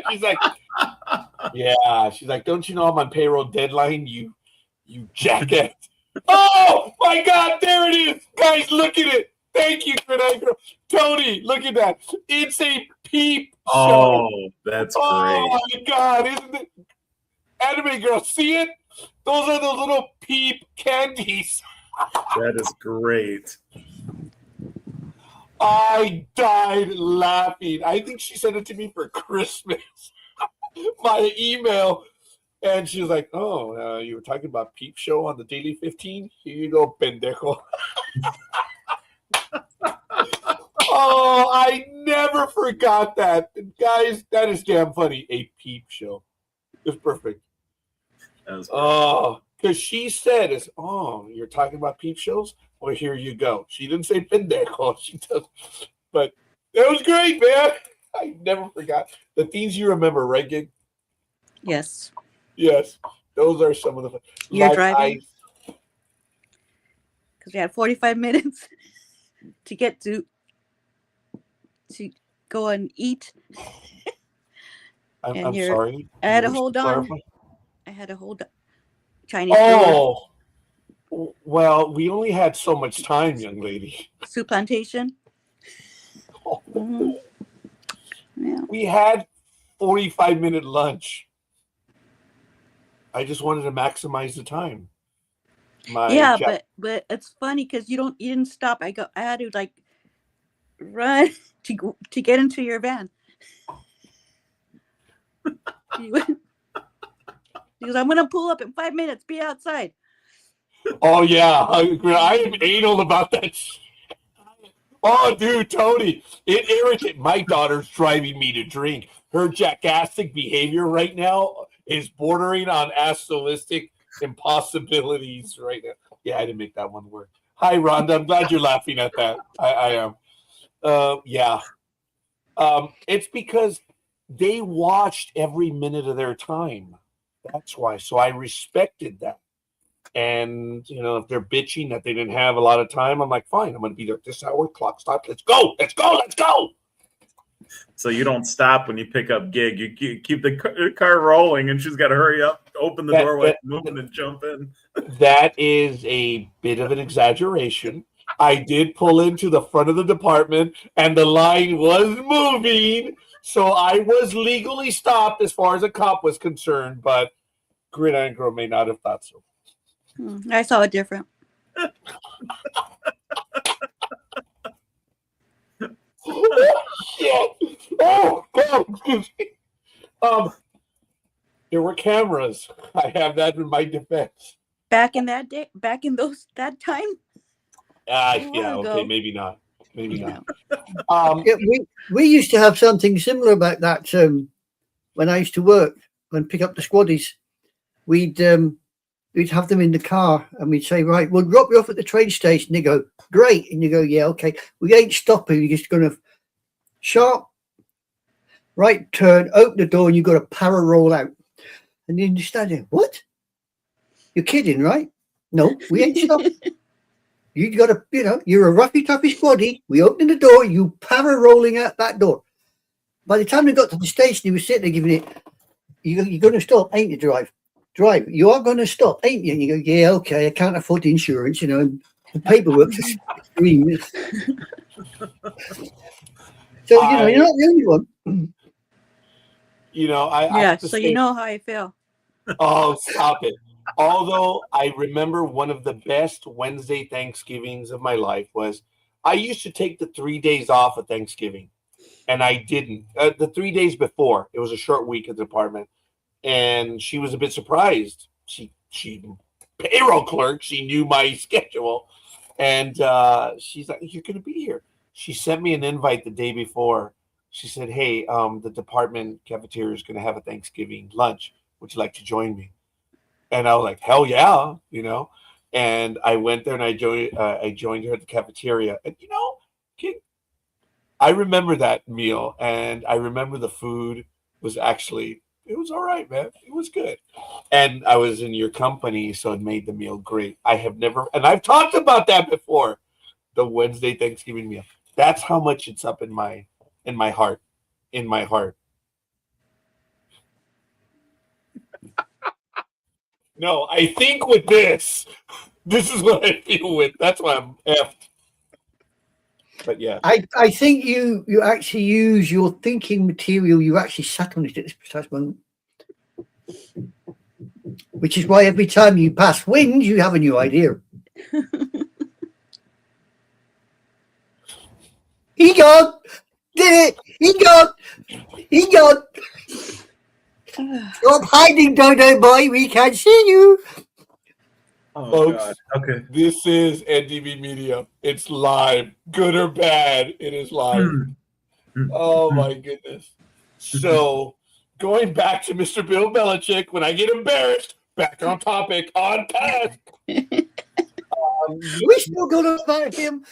Yeah, you did agree with it. Now, were you a bit surprised on some of the stuff I was talking about the writers coming clean and saying, "Okay, all right, we hear your fake outrage."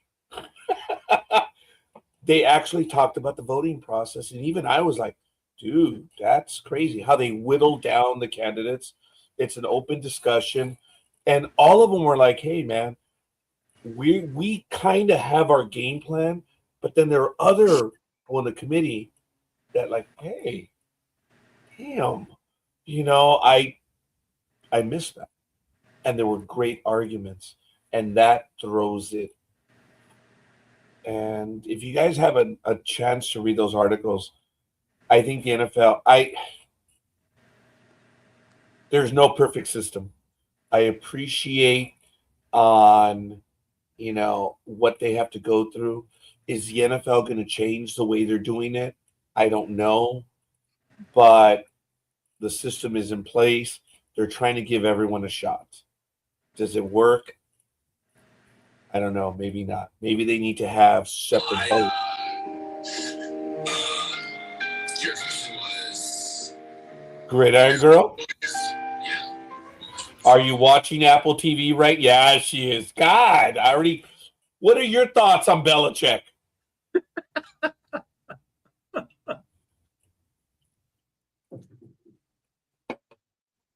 Okay, we lost her for a moment. That might have Sorry. been her. Oh, No. yeah, you are. I wanted to send you something because I don't know how to do articles or talk about stuff. So I sent it to the sports page. But besides that, You sent it to the sports? Oh, okay, here it is. yeah. Anyways, Belichick is a cheater, but he's Yeah. a good cheater, like I said. So he'll have his day. Just not this year. And that's all I have to say about that. All right. Gig. Oh no, Yes. damn it. I should have said Robles, Sonia Robles. Anyway. Oh, gave her full name. Sorry. I apologize. I was doing the Forrest Gump thing. Is the internet right that he has been wrong? He's a 6-time championship. I mean, he has been good for so long. is there merit to this argument that what are you writers thinking? It's like, come on. Yes, he did this. Yes, he did that. It was ticky-tack. They say it's ticky-tack. I don't believe it is. It's a rules violation. Knowing that, is it a did the writers blow it on this one? Or the voters, I should say. Nope. No. Okay, fair enough. Guys, he's gonna get it. I mean, let's be honest. Contention is Bill Belichick's middle name. He is not happy unless he's rocking the damn boat. So, what do you expect? You're going to, pardon my French, if you're going to piss people off, you're going to reap the rewards. And unfortunately, despite all his success, he's more than peed a few people off getting there. So, it's come back to bite his arse. Tony mentioned some of it. Big Dog mentioned. I don't know if Gridiron Girl did, but I mentioned Spygate. I mentioned Deflategate. Big Dog. yeah. I mentioned the whole deal of his rift with the owner near the end. And Tony, I think it was Tony, the one that mentioned the way he responded to the media. It's funny. You addict to the media, but yet you forget they're the ones that are going to vote on you.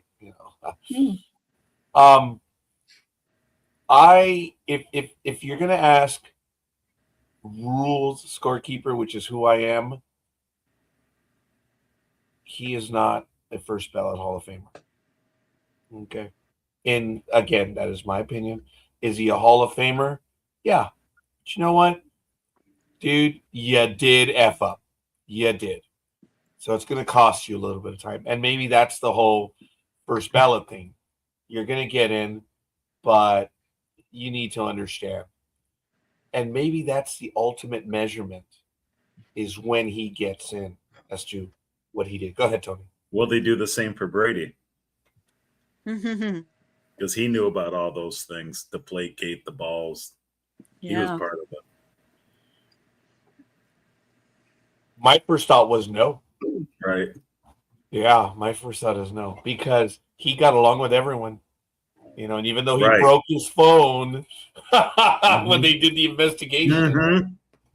But Brady has Brady, I would say, is not as abrasive as Belichick.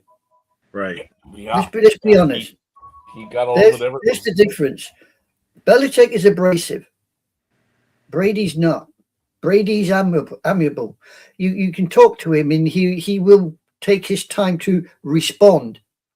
Oh, see you, Rhonda. We'll send your boyfriend to you later. I know Tony, he's muted. he may have been gone. I'm looking at the count. That was a few minutes ago. We're just, dude, you're getting right. But as I was saying, Brady was amiable. He would stop and he would talk to the press. He would allow the press to respond. Belichick was not like that. Belichick was his way or the highway. A bit like the balloon man in Washington.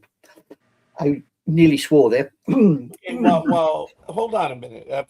If I understand you correctly, I don't know if I think I'm misunderstanding you. Because the question, if you directed one question at those two individuals, would you enlighten us on your thinking on why you did the third quarter, run on this? Like, well, that was an opportunity, brother. The gentleman in the White House would say, well, at the time, listening to people, dude, he would give you a 2-minute answer. Donald would, because I believe that, and then he'd get pissed and say, "Get out of here." Belichick would say, "Right? Maybe? No, I don't." Donald is abrasive when he doesn't like the question, but at least he'll give you an answer. Right or wrong, I would never have compared Belichick and Donald. No. That's funny, but I was forced into this situation. That level of jackassity is not appreciated. What about What about Eli Manning not making the Hall of Fame now, 2 times through? There's a lot of uproar. Conspiracy, Giants fans. conspiracy. I wasn't aware of Manning, actually. I've not heard. Talk to me. Talk to me. There's an undercurrent here. Please enlighten me. Yeah, I think this is the second time through he didn't make the Hall of Fame. And I just hear on YouTube channels I watch that Giants fans are going crazy about it. So, and he doesn't have any baggage as far as being a humanitarian or anything like that. So, Hey, is his brother in? Peyton? Yeah. Yeah. I think so. When did Peyton? Was he a unanimous first ballot? I don't know. I have no clue. He was your boy. You I know, followed but- him. You followed him across the universe. I did. Yeah, excuse me, scorekeeper. That was then. This is now. You know, unlike you, Gig has moved on. So, you know, history is not her thing. Oh, Yeah, he was first ballot Ooh. Hall of Fame 2021. okay. There you go. Thank you for that. And don't they have 2 championships apiece? They both do, yes. Yes, Miss. Scorekeeper. Oh, it's do gonna you- get real. It's gonna get real. Yes. Do you remember what I used to call Peyton's little brother? On your Pain in the butt. I used to call him Gomer Pyle. No. Wait, what? What? Gomer Pyle. Gomer Pyle? No, Gig, I don't remember, but you did have a name for him. and it's not proper to say out loud. You know, The- I'm not gonna the- mess with Gig. I'm gonna because do a first letter. Let's do Wheel of Fortune. By a vowel. R. Okay, let me spin. Oh, I got it. I already got it. Oh, damn! Wait, what? 2 syllables. I already got it. Okay. And I wasn't even in on it. Come on, Rod. Starts with an R and what? And so the first word starts with an R, ends with a D. Second word starts with a O, ends with an E. Oh, I'm not seeing it. Oh my god. I am a little bit in a fog for what's First going on. word. First word sounds like It's like- 2-syllable. Dur. First word sounds like dur. Rhymes with if you like to play Okay, damn it. Just put in the private chat because I am not. And this is the story of my life. I ain't getting it. oh god, this is so funny. I knew right off the bat when she said R. I You was already did, thinking dude. about Your it. light went off. And huh? That's all those eggs white and bloody cigars that he smokes. His mind's probably in the dirt track, knowing him. Okay, that's probably why I didn't get it. Really? You used to call him that? Eli? Yes. Because you should say, look at, he has a Super Bowl ring. And I go, well, but he's the one. Right. Yeah. Wow. Facial I never- expressions and everything.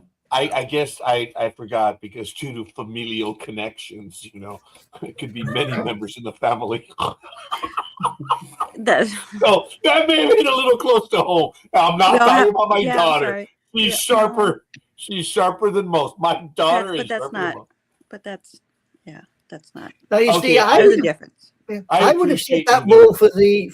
I would have said that more for the tinfoil man than that You the know- other individual. But you know, You know, Gig, I genuinely don't recall. It was you a thing. saying It was a thing back then. that. Oh, gee, Tony, was it a thing back then?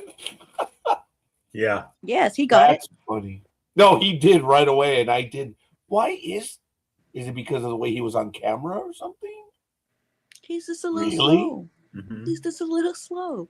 mhm. He's a great. He's a good quarterback, obviously, because he got 2 rings. Oh, he's okay. I'll stay silent. Oh, all right. He has 2 rings. Good. So you're saying that There's you're more to it. But, reprimanding him for his inherent lack thereof? no, I'm just that's how I Oh, okay. I see him. But he's pretty good at have you seen him on his show he has on, I believe it's ESPN? Oh no, I don't watch special I know. programs. Would his program be special programming then? No. Okay, fair enough. Anyways, he Anime Girl has decided to bail on this sort of conversation. Sorry, let's change the subject. I'm good. No, it's all good. So No, I didn't bail. I was answering the call of nature. Or as my grandmother was saying, I was doing something you can't do for me. Okay. that's very enlightening. Thank you. So, did anybody see Cody Bellinger speak the other day? The re-signed Yankee? No, I did not. But Yeah. you sent me the thing, right? But there's people are seeing that video and they're saying that he was flying high like a kite. Yeah. So shall we play it? Can you? So Why not? Enlighten me. all right, folks. Here it is. Deadly dingers. Safe to say Cody Bellinger is already in mid-season form. I don't know if that's fair. Are they implying that he was high in the kite during the season? You got to see the video because, All right. yeah. Can you hear it? Man, he looks drugged up. Okay, but you can hear it, right? No. Can't hear a damn thing, but he looks like a space All cadet. right. Damn. I'm so sorry. I will get the volume. You hit the volume. Play with the I try volume. to protect my co-hosts. Hold on. Here we go. He looks as high as a kite. No, your question was, yeah. What was your question again? Yeah, I would say that, that this one was, so yeah, I forgot the question again. The Zooms are throwing me for a loop, but what was your question again? You guys heard that, right? Mm-hmm. Mm-hmm. Okay, Gridiron Girl, go ahead. Please take us where we haven't. I'm just saying. What are you saying? He was high like a kite. He was So, Cheech and Chonging it. Yes. Water bonging it. Water bugging it. oh my God, Anime Girl, jeez. Okay, so are you saying that he was playing with Mary Jane? Is that what you're telling me? Oh, yes. Maybe Jane and Sally Ann by the looks of damn things, but never mind. Unless he's battling some type of injury and he's on a lot of muscle relaxers. Who knows? Yeah. Probably somebody hit him with a bat. Never mind. Okay, but I'm a little or slightly offended by the implication that safe to say Cody Bellinger is already in midseason form. I've never seen him like that in interviews on the field. Is that what they're going to accuse him of being, that he does that? I've never seen, and I've seen a lot of Yankee games this last year. Granted, he was on a free agent year and using. Got to be honest and say, if you look at the clip objectively, you will see there are some time jumps in the clip. Yeah, thank you. I mean, let's be honest. Some of that particular section that we saw has been stitched together to make it look like he's more right in orbit than he actually is. Okay, I would like to try to find the real video to see to obviously, but yeah. Okay, but the way I see it is that yes, he partakes in The Let's put it this way, natural Gig. Let's put it this way, Gig. He dips his The finger where he ganja. shouldn't. Yeah, he dips his finger where he shouldn't. Put it that way. yes. Yeah. Okay, but Yeah, the that's way I okay. saw it cut, I thought they were just trying to emphasize his response to each time he was asked a question. That's how I took it. It was stitched together. Oh, you're so innocent. Who is? You?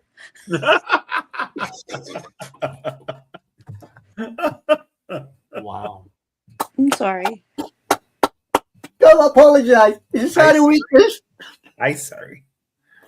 It's Yeah, you should be. She's still leaving. Sorry. Oh my God. You know what? That's the thing that I remember from Tony. It's one of the first things he picked up for me when he was young. Yep. Was, I'm sorry. Yes, that was my favorite one.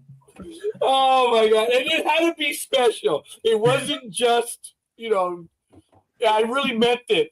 Right. I can't even do it messing around. It has to be real. Yes. I was told at work that they always knew when I was really, really angry. I couldn't fake being angry. I'm like, really? How hard is that? But people would come up to me and they say it was my eyebrows. That when I was like, they would like invert and they would go down. And people Like would come Bert? up and they're like, oh shit. And they would just walk away. I'm like, what? But and I can't replicate. I have to be angry. And people wouldn't tell me, and they would always, oh shit, Roger's like, and they would just walk away. And at times I'm like, what is it? So I could replicate it, but I never could and they knew I couldn't fake it, which was starting to laugh, I guess. But I So in short, you became a Vulcan. I guess, because when I would really become super impatient, which was probably every other day, that my eyebrows would invert and it would go in. It's like, ooh, I cannot fake that, you got to be angry. I wish I could. It would have given me a lot more peace. Just like you can't fake when something goes completely over your head. Oh, that look on the face. As soon as we see it, we think, "Yep, we've done it." Gridiron Girl knew of my verbal angriness because I would pick up the phone. What? I wouldn't care who it was. That's how I was. I was a jerk in many ways. But Gridiron Girl would say, it's payroll deadline. Shut up. I need this, and this. And she was the only one that would, I was like, all right, fine. I would get to it. But how many times did I answer, what? There was a few. Very good customer service, Yeah, look. She's like, this girl had a... I run out of digits. Oh, well, but another thing was, she also knew that if she called me, whatever she needed would get done, because payroll clerks are blown off 3 to 4 days a month regularly by clerks. And she would actually call me and say, hey, so-and-so. I'm like, what? They're not answering? Oh, hell no. She didn't need me to do her job. No way. Just, she would call me from time to time and say, hey, someone's not answering me. And I'm like, oh, that was easy. Snitch away, baby.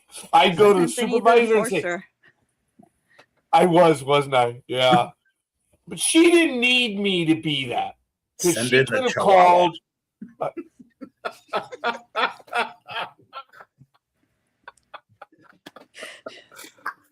That is actually one of Tony's best. And I have to say, that one does get under my skin. It's like the first time that he says, you remind me of those old Chihuahuas. I'm like, and guys, look, this is how tired I am.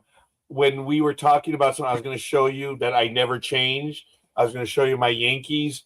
That's from the visit last night. I was like, man, I haven't taken the thing off yet. To walk in the ER. I was like, oh. This is gonna be the first one. It's gonna go on my wall. I'm gonna show you a morbid thing that's in my bedroom. I have these up on the wall. Yes, these things. Go ahead, Tony. Go ahead. Nothing about a morbid thing in your bedroom. No. Oh! Where's And Big the Dog? penny. Where's Big Dog? Drops. He would've.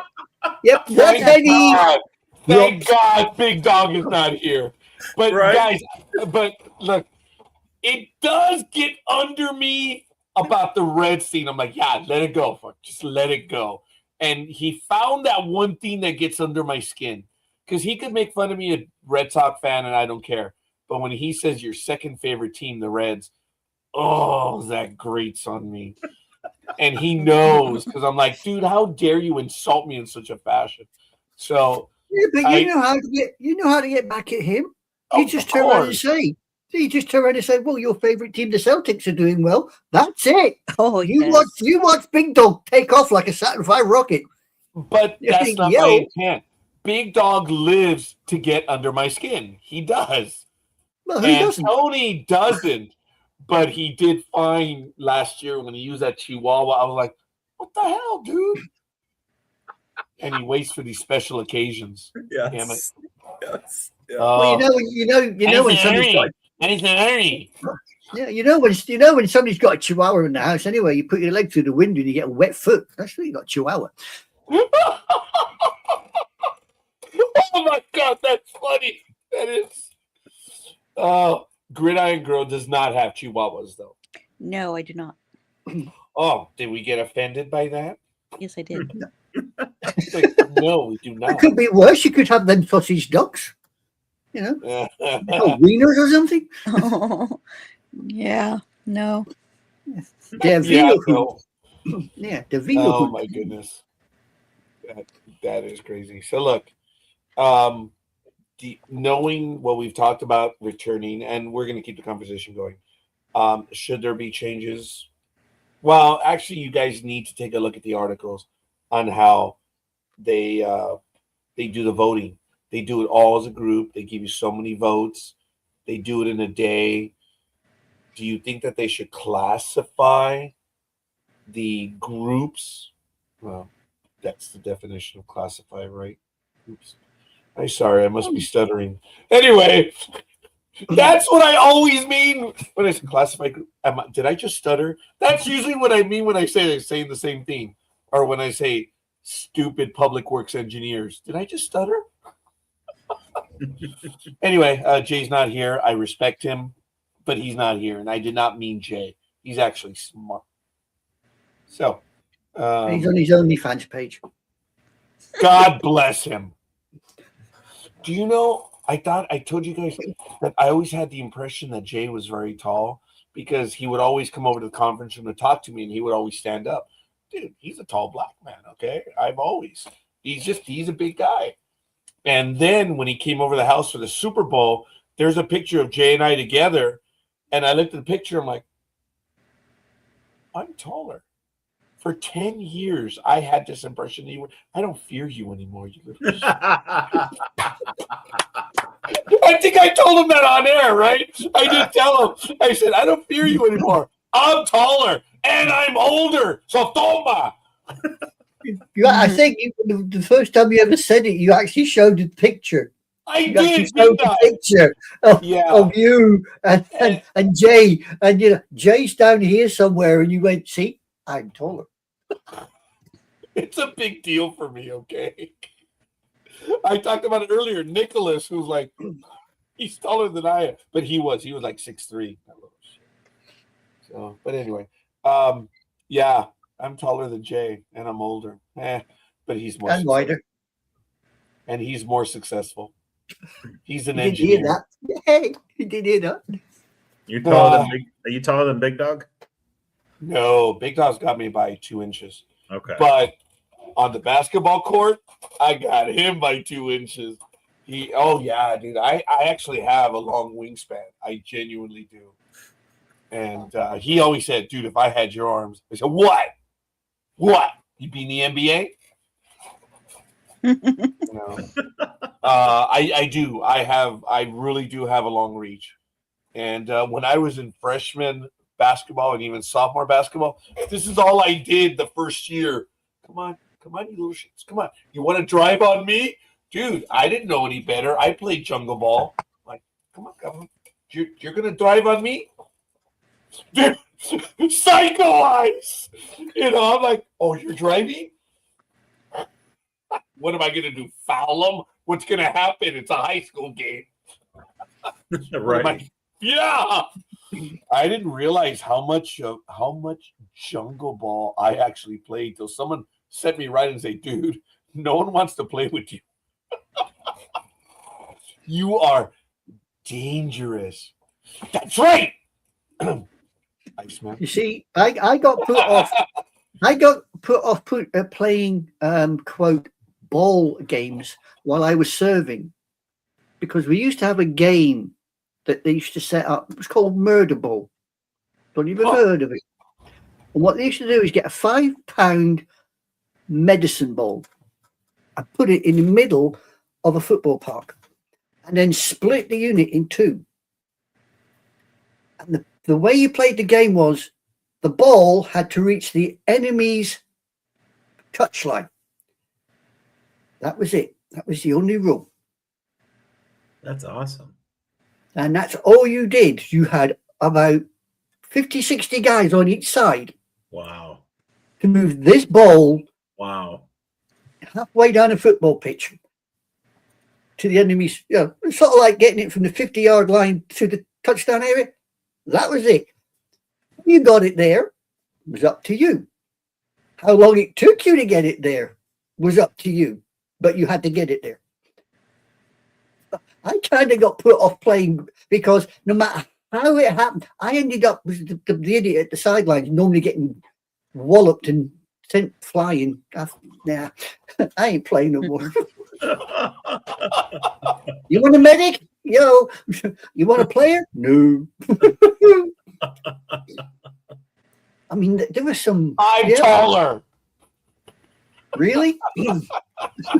Wow. I'm tall. That is not a good picture. That Yankee jersey's really running up big time. That is. I know. I've worked out why you're taller. I know why you're taller in that photograph. This isn't forced perspective. Stop it. No, it's the way you're standing. You're standing with your shoulder forward, and you're more forward than Jay, so you would look taller. I am taller. It doesn't matter. I am taller because I looked at him and I was like, Jay, I thought you were half an inch of hair don't count. We both don't have the hair, so stop it. You guys knew that was Jay, right? Have we ever seen him on air? Yeah, Mhm. we have seen him on air. Okay, yeah. But Yeah. that's Jay. Yeah, he came over the Super Bowl. We were at my sister's house in West Virginia. He was on air when we did the football picks one time. That was in 2023. Damn, I wish I had that weight. Maybe That's when we used to have fun doing the picks. I'm sorry. That was just 2 years ago. Yeah. Yeah. Almost 2 years to the day. Yeah, Jay. Yeah. Well, the Super Bowl is coming up next week, folks. Did you guys have any ideas or picks or anything about it? I really don't have a sorry, big dog. I do not have a dog in the game, this one. I don't even know if I'm going to even cheer for a side. Usually I do have a side, but I'm not a Patriot this time around, and I'm not a Mariner. So do you guys have a choice? I do. New England's Thank won you. enough. I want to see Seattle win. Plus, Sam Darnold's taken a lot of crap his whole career, so it'd be nice to see him win. Yeah. Everybody, from what I've heard, everybody favors the Seahawks over the Patriots anyway. Yeah. So I'm torn as to who to pick for. I normally go for the underdog, but I'm not so sure that the Patriots are the underdog. So I'm, like yourself, Roger, I don't know which way to jump. I would probably, I haven't made a decision. I would lean the Mariners, no doubt, because I am not a fan of the Cheatriots. I am not. It's a great line, Tony. I've never forgiven them. I'm surprised Anime Girl even mentions them in a respectful tone. I mean, they were the perennial Cheatriots, starting with you guys. Excuse me. Here we go. I talk to them in a respectful tone because I'm a Cowboys fan. Do you think I've got the right to take the piss? No. Oh, okay. I mean, the only reason I can do that with the dodo is because they're dodos. You know what I mean? That's the only reason I get away with it. Wow. Well, no, I meant, colonial, that they turned on your kin. Oh, that was centuries ago. We're over that now. I haven't let that shit go. What are the only shit we're still getting over Bannockburn. That's really hacking us off. Oh, wow, that's impressive. Freedom. Anyway, Grenade Girl, what are you drinking? What are you drinking? Kombucha. Oh, good for you. God bless you. You're welcome. Oh, get in there, Tony. Just, say it like it is. No, careful. No bubbles up the nose. You know how it hurts. What is kombucha? Please enlighten me. I don't even know. I would never drink kombucha just because of the name. Who the hell? Kombucha. May I have an order of kombucha, It's please? good for your gut. Okay, that's probably why I don't drink it. But what is kombucha? The hell is it? It is fermented stuff. Okay, but I guess it's good for your gut. It says living food for the living soul. Roger calls kombucha. He calls that burrito. Right. Good for the gut. Good for the gut. So what you're basically saying, and I'm gonna go get my King Taco burrito right now. This is the typical Brit talking. So what you're saying is you drink that stuff when you can literally aim through the eye of a needle when you go to the loo. Okay. No, I don't think I'll. Hello, the old man's suffering again.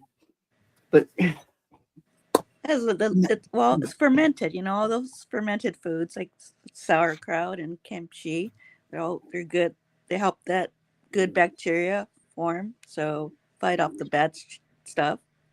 Okay. Good for your immune system. It's a healthy drink. It's an alternative to my other habit that I had. I don't have it no more. So I'm going out for months. So your other habit? Say what? I didn't realize you had a other habit, young lady. Yeah. I thought you were more professional than that, you see.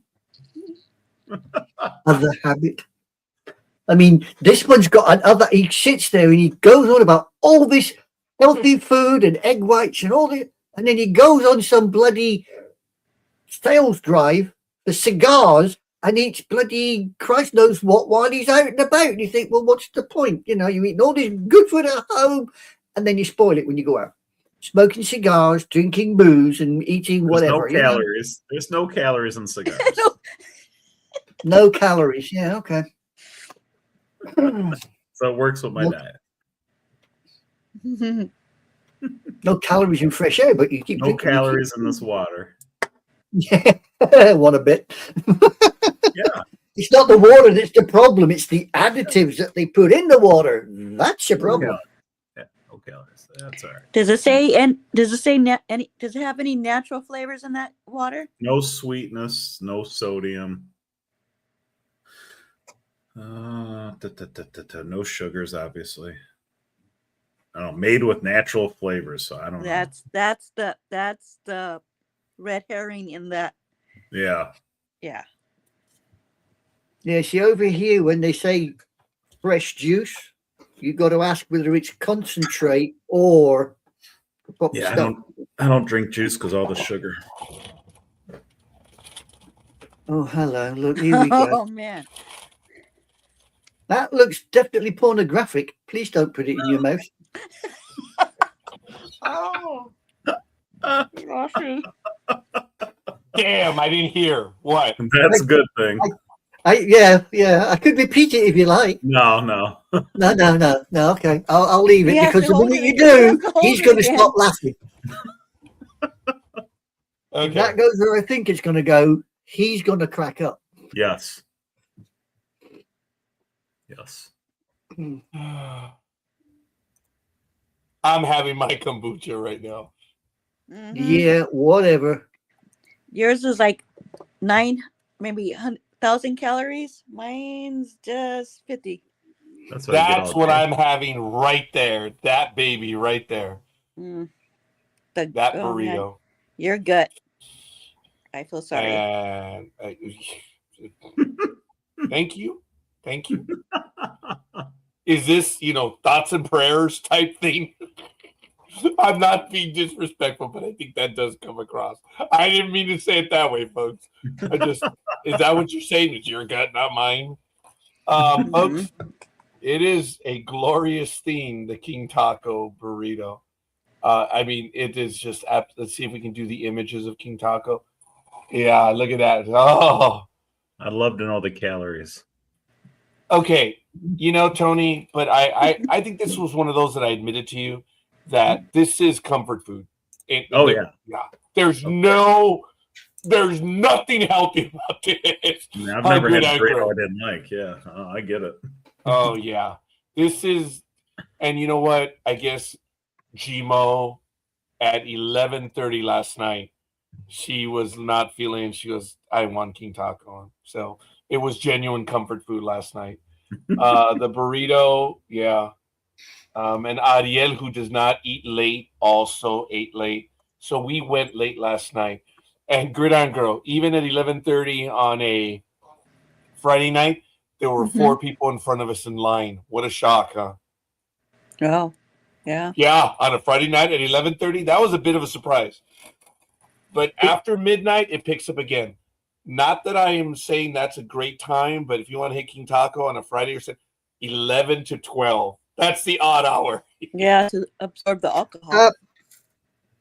The Philly Special. Do you want to reply to what the question you asked about calories? Would you like to guess at the calories in a King Taco? Would you like to guess? Burrito. King Taco burrito. I Okay. get over 1,000. 1150. No. The standard King Taco burrito can range from 700 to 1,000 calories, depending on the ingredients. Okay. So there you go. So I could eat 2 and that'd be my food for the day because I get 1,900 calories. Now, we see a chicken taco is lighter, contains 550 to 750. Oh my So God. And What kind of burrito is it? carne asada. I gave up on the chicken one because they switched over to that tinga flavor. I'm not a fan of that chicken, but I know that my buddy Peter Marin, classmate of mine, he likes the buche burrito, and I'm not sure exactly what the buche is, but he really likes that one, and it's good. Is it cheek? Buche, isn't I it? was thinking the other cheeks. It's funny you said that. I was like, is that the hind end or what? Oh, dear. Booty.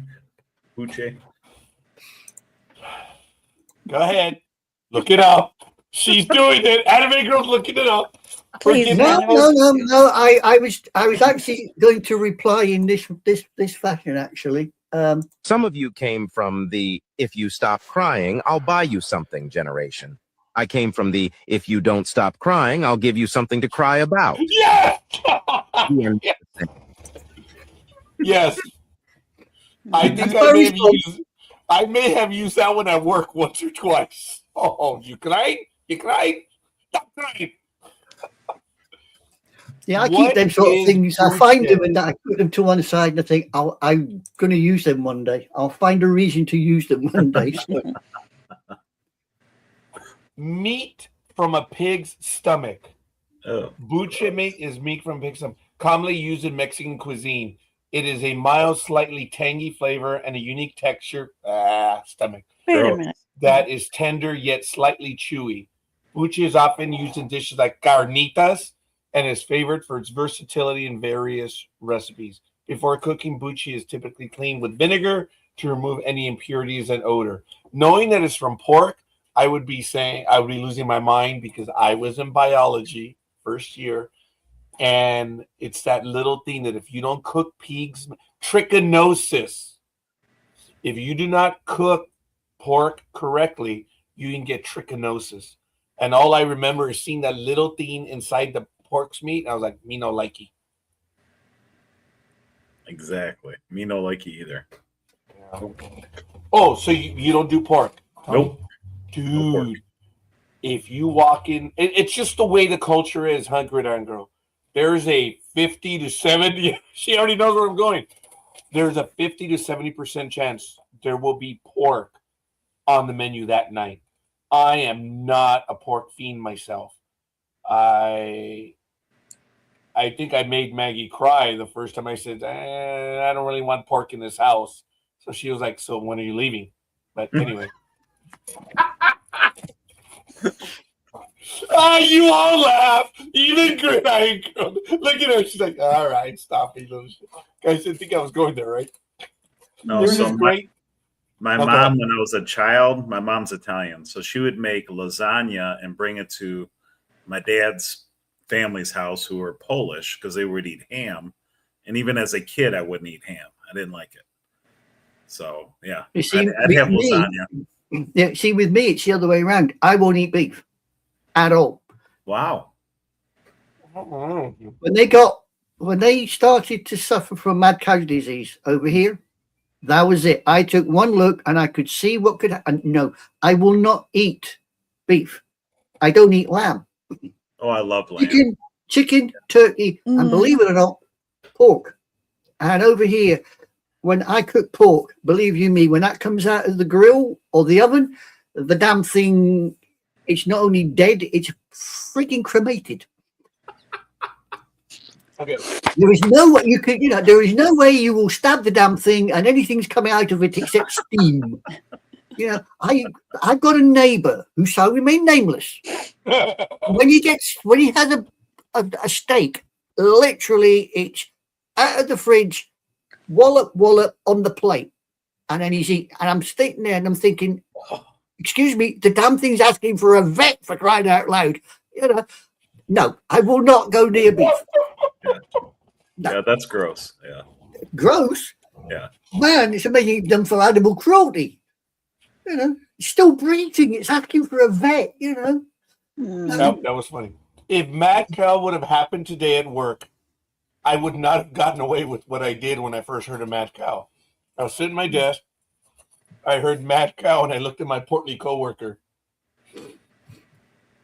That's the first thing that I thought about. Said, been in the United Kingdom lately?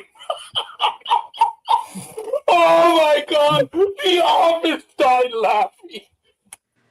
That was a cheap shot. I didn't call the person fat, but someone said, hey, did you hear of the mad cow break? The mad cow disease in the United Kingdom? And I looked at Henry and I said, been to the UK lately? Today, I'm fired. I don't pass probation. That was damn funny.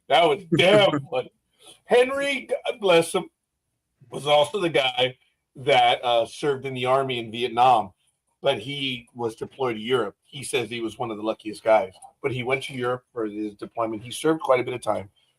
Henry was a really good guy, but he was a military guy, and he would chafe at my using naval parlance in work. Admiral on the bridge, officer of the deck, and he would say, the Navy, they're just overdone. And one day, Henry was getting on my nerves. So I had used officer of the deck, the OOD, and he's like, yeah, Navy, they're worthless. Henry, I guess you would be the DOD. Okay, I think I told this.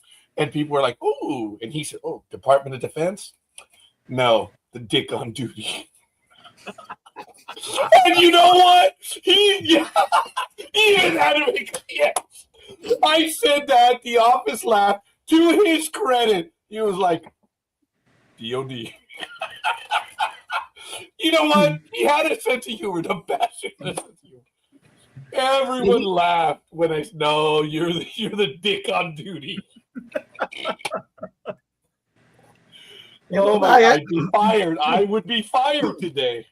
Yeah, I had a similar experience actually when I worked in Tedworth House. We had a Jenny Wren, female naval personnel, and she was talking to the soldiers. Now, in the army, we call a tea or a coffee a brew, right? You're going for a brew, that's tea or coffee. Well, they have a slightly different parlance for the Navy. And she came in, all smiles on the first day, and she went, "Does anybody want a wet?" And then wondered why half a dozen squaddies just collapsed on the floor. Because in the army, a wet is completely different from a brew. Different phraseology, believe you me. And if you think about it, the Philly special, you'll know exactly when somebody says, "Do you want to wet?" Yeah, What we're on about. I got that one. Yeah. And she stood there, and the poor girl just stood there and went, "What?" And the more she went, "What?" it's the more we collapsed. We couldn't tell her. We could not tell her. This poor girl, so innocent. We went up, go outside, ask the padre, he'll explain it, and then come back in and ask the question again. I'll have you know, I am drinking water this morning. Now, what are you drinking, for Christ's sake? Water. I just said water. I didn't hear you. Is that better? Typical bloody Chihuahua. Yeah, is that better? You understood that. Yeah. Typical Chihuahua.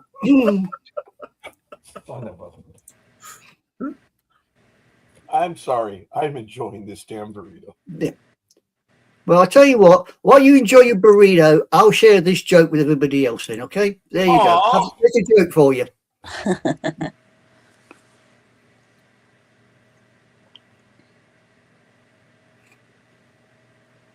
Wow.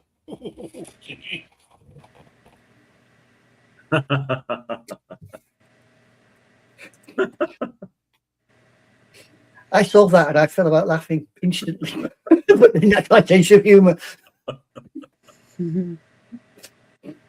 I actually knew a couple whose kid would be like that, very, very forthright. I'd have strung the little bugger up, but no, We're watching House of the Dragon, and they've already HBO's at its best from this program. I don't know if you guys heard what happened at the very beginning of episode 2. Oh, did you see it, Good Eye Girl? Yes. Okay, I'm not going to show any imagery of it, but it was damn funny. We talked about him taking a dump and showing his butt like 4 times in episode 1 and how coarse it was. We're reviewing episode 2, and for 50 minutes, we ignored what happened the first 5 seconds of the episode. In the Game of Thrones episode, A Night of the Seven Kingdoms, they show the knight, the old guy. I paused it. He comes out of his little hut. He had a 10-inch prosthetic attached. Like 28 days later, the zombie in 28 days later. Oh, okay. Okay. And he's doing what he's doing. He just walks out of his tent and does it. And even I was like, son of a bitch. But I didn't say it. And I'm famous for doing stupid, like commenting. None of us in the episode commented until 28 minutes. Or no, it was like 38 minutes in. Luke said, yeah. And then when the prosthetic showed up, I was like, oh my God, you feel inadequate? I'm like, oh my God, yes. My first scene was, oh shit. That was robbed. Yeah. I mean, I genuinely like, oh shit. You see, there's a problem there. There is one problem there. He gets excited, he's going to pass out due to lack of blood. Okay, maybe so, but damn HBO, it's the first scene. I didn't pause it. I was just like, son of a bitch. It's like, damn. I rewinded it. I paused what? it. I rewinded it. I paused it. You just wanted to make sure you got the full effect. That's all you did it for. Let's be honest. Just saying. For the next 5 minutes, everyone was laughing about it. And I know Luke and I were like, damn. It's like, all right. Especially on a 60-inch widescreen TV. Oh, my God. Yeah, that was funny.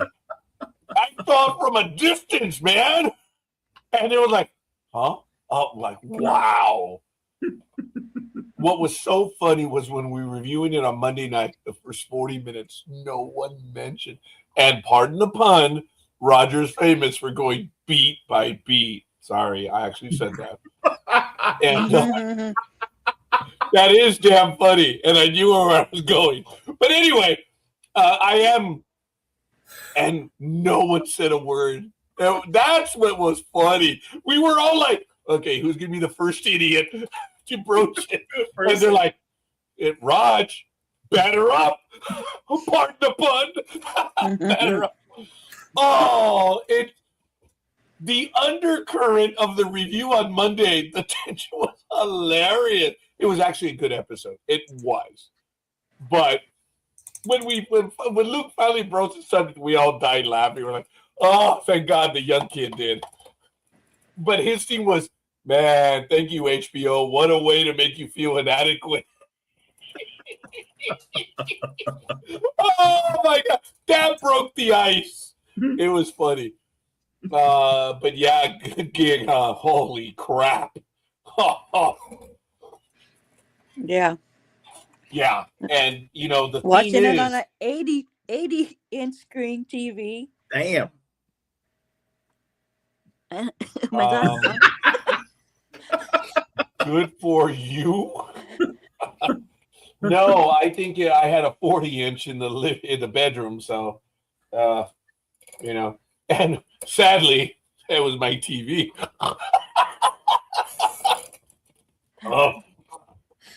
You know what?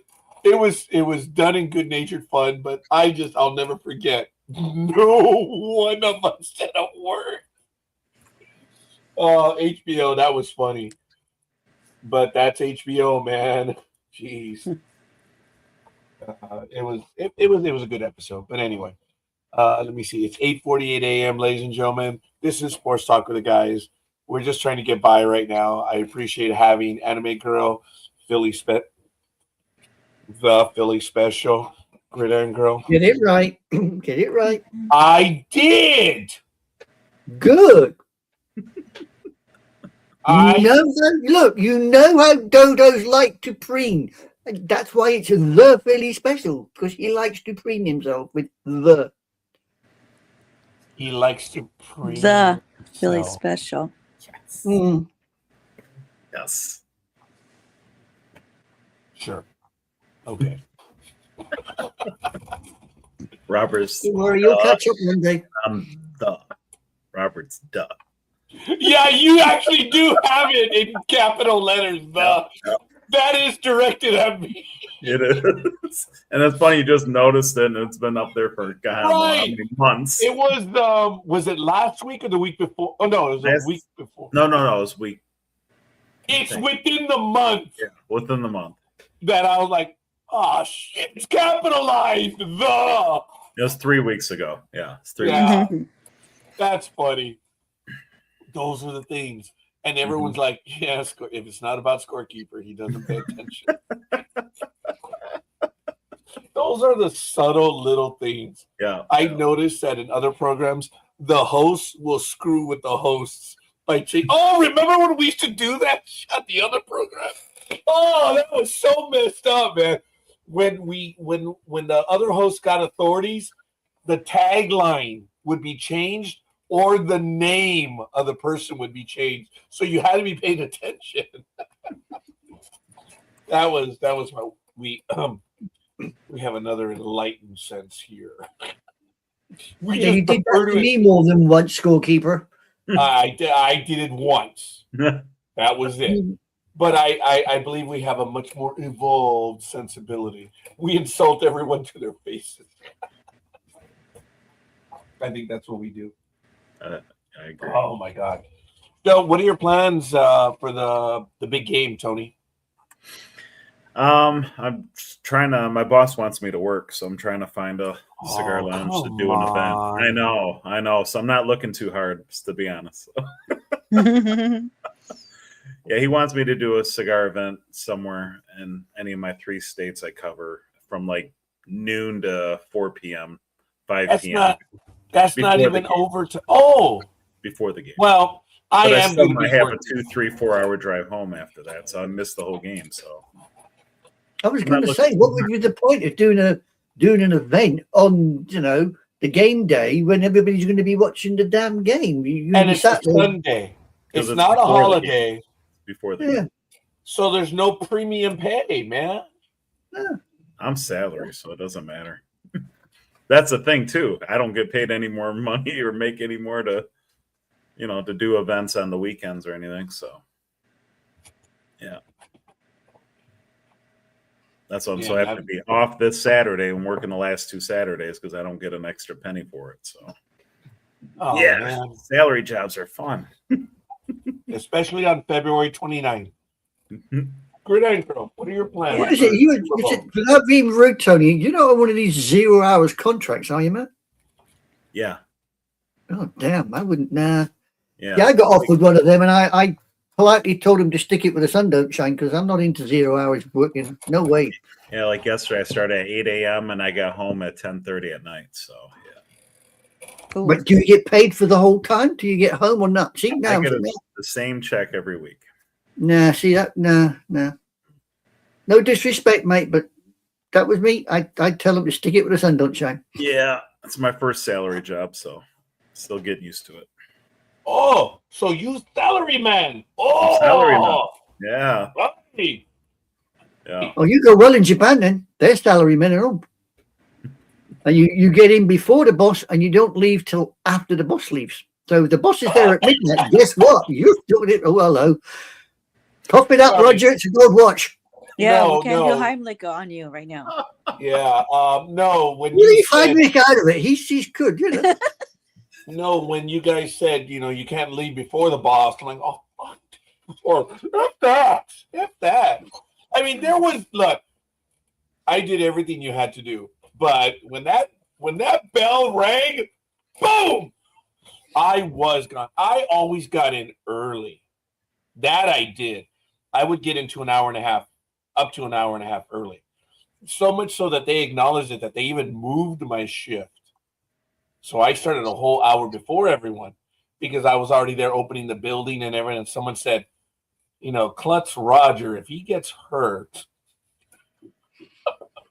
So I put him on the clock, damn it. So I would get out at 3 o'clock in the afternoon, whereas everyone would get out at 4. And I was loving life. They, at one time, they treated me very well a lot. But anyway, come time to leave, bullshit. Boom, I'm gone. I got things to do. And speaking of, I got things to do, Gridiron Girl, what are you doing for Super Bowl Sunday? Watching it.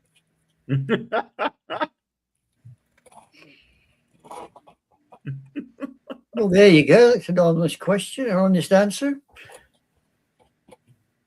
I'm sorry, I'm too busy. I'll be making a lot of food.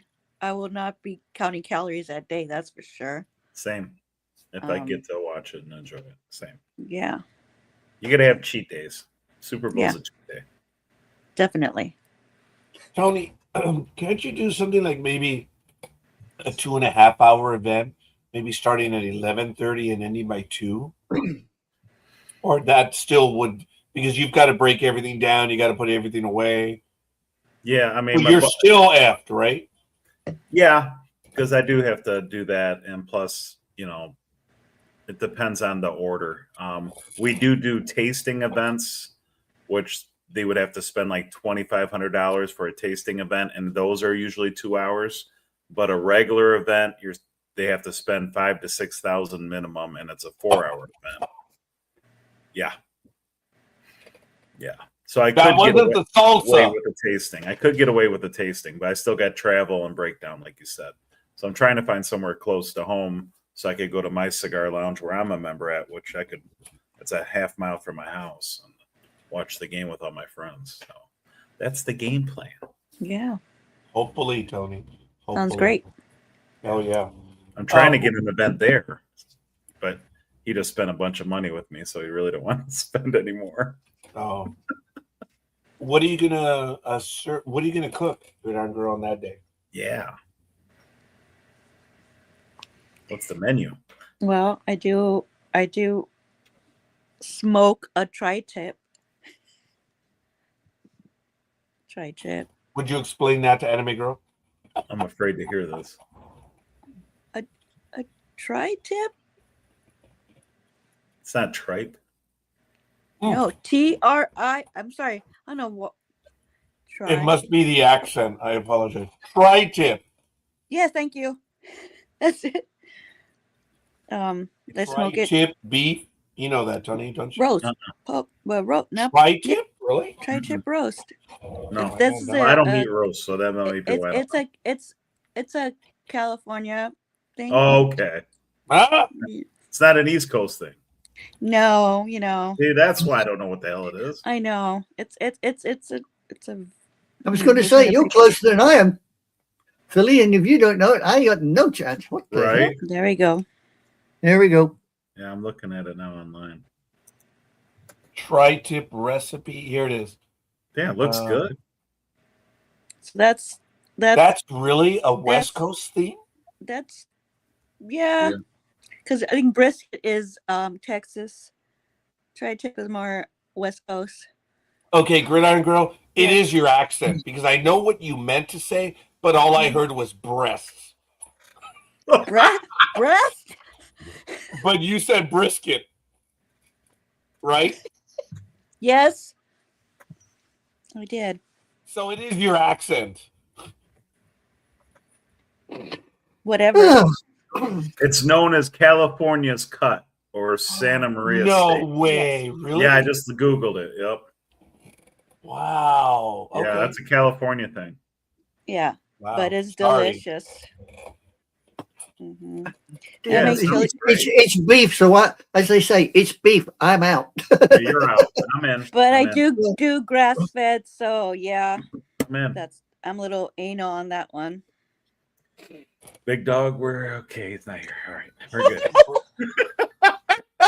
Grass fed, and I'm anal on that one. The beach ball was thrown up. I was waiting for Big Dog. I'm like, oh, good, he's not here. Okay. Woo. Thank you. And what did I do? I fouled it off. Damn it. You do realize when he watches this back, he'll probably be commenting really loud on that. Hopefully not next week. So yeah, chili beans and Nice. At 8:58 a.m. other stuff. Freaking There new. we go. Saturday. Sports Talk with the guys at 8:57 a.m. Okay.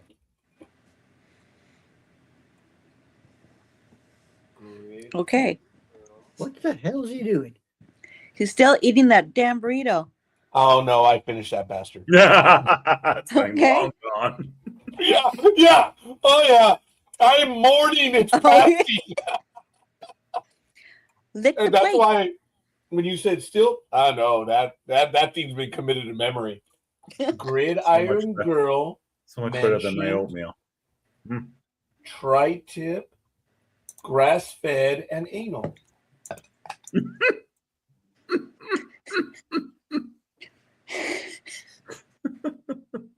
At 8:57. Mm. Okay. You know why you're writing it in cursive so you can I bug wrote it up it. generations. Remember, this is why we talk about this stuff at the end of the year because we remember the moments. I used to do the you're clip shows. journaling. I'm saying what? Who's drooling? You're journaling. Journaling. Oh no, sweetheart, it is Dear Diary. It really is Dear Diary. Oh, I've always done that. I journal in my day timer. That one I do, and I still have my day timer. But this is just for specific moments, like related to this program or whatever. When I have to do that, and that's why I listed as Sports Talk with the Guys, and I put the timestamp. That's why you hear the big dog say, "Oh, that goes into the annual." Oh yeah, yeah. Yeah, and that's one of them. So I haven't done one of those in a while, sadly. So this is the first one for 2026. So I'm going to get that clip and play it on our clip show. That's the point. So if you guys think that there's a moment, that's why they say mark it. And that's our code. And we'll go. It's, oh, that made the annual. Yeah, you heard us say that, Tony, right? I made the anal. I made the anal. Well, in this case, Annual. yes. In this case, it did, yes. Ladies and gentlemen, Sports Talk with the Guys, home of the Monday Morning Quarterbacks on Saturday, January 31st, 2026. We are in our 18th year, folks. Absolutely incredible. And it is 9:01 a.m. Pacific time. Hey, we're going and blowing. So life's good in the hood, so they say. What time is it out there, Anime Girl? It's 17:01 over here, to be precise. That's the USS Enterprise. I know that registry. No damn A, B, C, D, or E. Yeah. Are you mocking my love of Star Trek, Gridiron Girl? You were like, hey. Oh, you're a Jean-Luc Picard fan. Mm-hmm. Hey, you like them bald heads. You see, Wow. you can paraphrase Star Trek. I'm afraid I'm one of these wayward individuals that I can paraphrase a complete Monty Python sketch. Awesome. Oh, love it. Yeah, Now for it's something completely different. the dead parrot sketch. I learned that off by heart at one stage. He knows what I'm on about. Oh, Yeah. that's great. The live at Drury Lane version. You ever heard that version? Have you, Tony? Oh yeah. The live at Drury Lane version? That's yeah. I have to hear that one. Do you know one of the greatest? It was a funny movie. I've never seen anyone make fun of it, but it's Danny Kaye, The Vessel in the Pestle. Remember Yeah. when they're doing? Oh my God! If someone were to do that today, the vessel in the pistol is the brew that is true, and they do all that to remember the codes so they could kill someone. I think, or poison someone. Yeah, I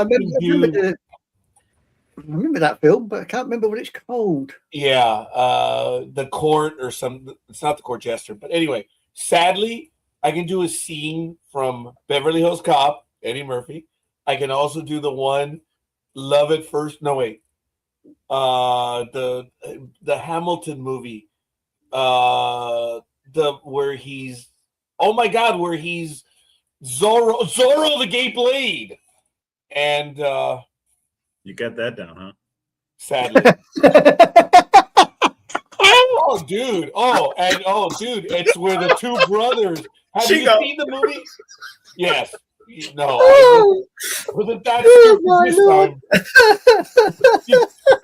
Did you hear that, Tony? I wasn't that stupid this time. And you know what, you little Go on, rat. I dare you. No, that one made the. Hold on. At 9:04 a.m. I tell you what, there wasn't even a bit of hesitation. It was straight in there for the kill. Woof. Okay. At 9:04 a.m. Tony says, "You got that one." Is that what you You got? got that one down. You got that one down. That one down. You know, but you know what really nailed it? You know what really nailed it? It was the innocent look on your face as you said it.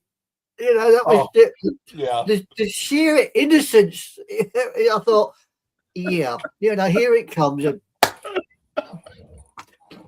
I'm out of practice on those, but I'm out to practice them again. But it's when Eddie Murphy tries to get into the country club. And the guy says you can't get in.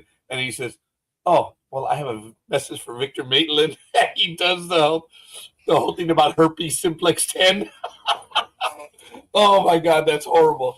Yes, sadly, I can imitate that one. And the other one is when the two brothers are talking, and they're talking about where he says, I think I know what it is. It is a problem with your bowels. My what? Your bowels. The way you say your R's, your A's, and your U's. Your bowels. And the brother just looks at, okay, I can actually do that routine. It is funny. I'm not going to do it right now because I'm out of practice. But it's the way he says it. He says, I think I know what it is. There's something wrong with your bowels. Like what? That's as bad as Chekhov in Star Trek 4. He's asking about the Navy vessels. That's another one. Oh my God, yes. You know, your nuclear vessels. Vessels. Alameda. Yeah, that's what I said. Alameda. Is that not what I said? I said Alameda. That was funny. Anyway, it's the scene you know my favorite line is from Star Trek 4. My very favorite line is Kirk when he's trying to get the money and he looks at everybody. He goes, "Look, Scatter, you look like a cadet review." Oh yeah. There was actually a lot of funny things in Star Trek 4. It was really good. That woman that answers Chekhov, she's not in the film.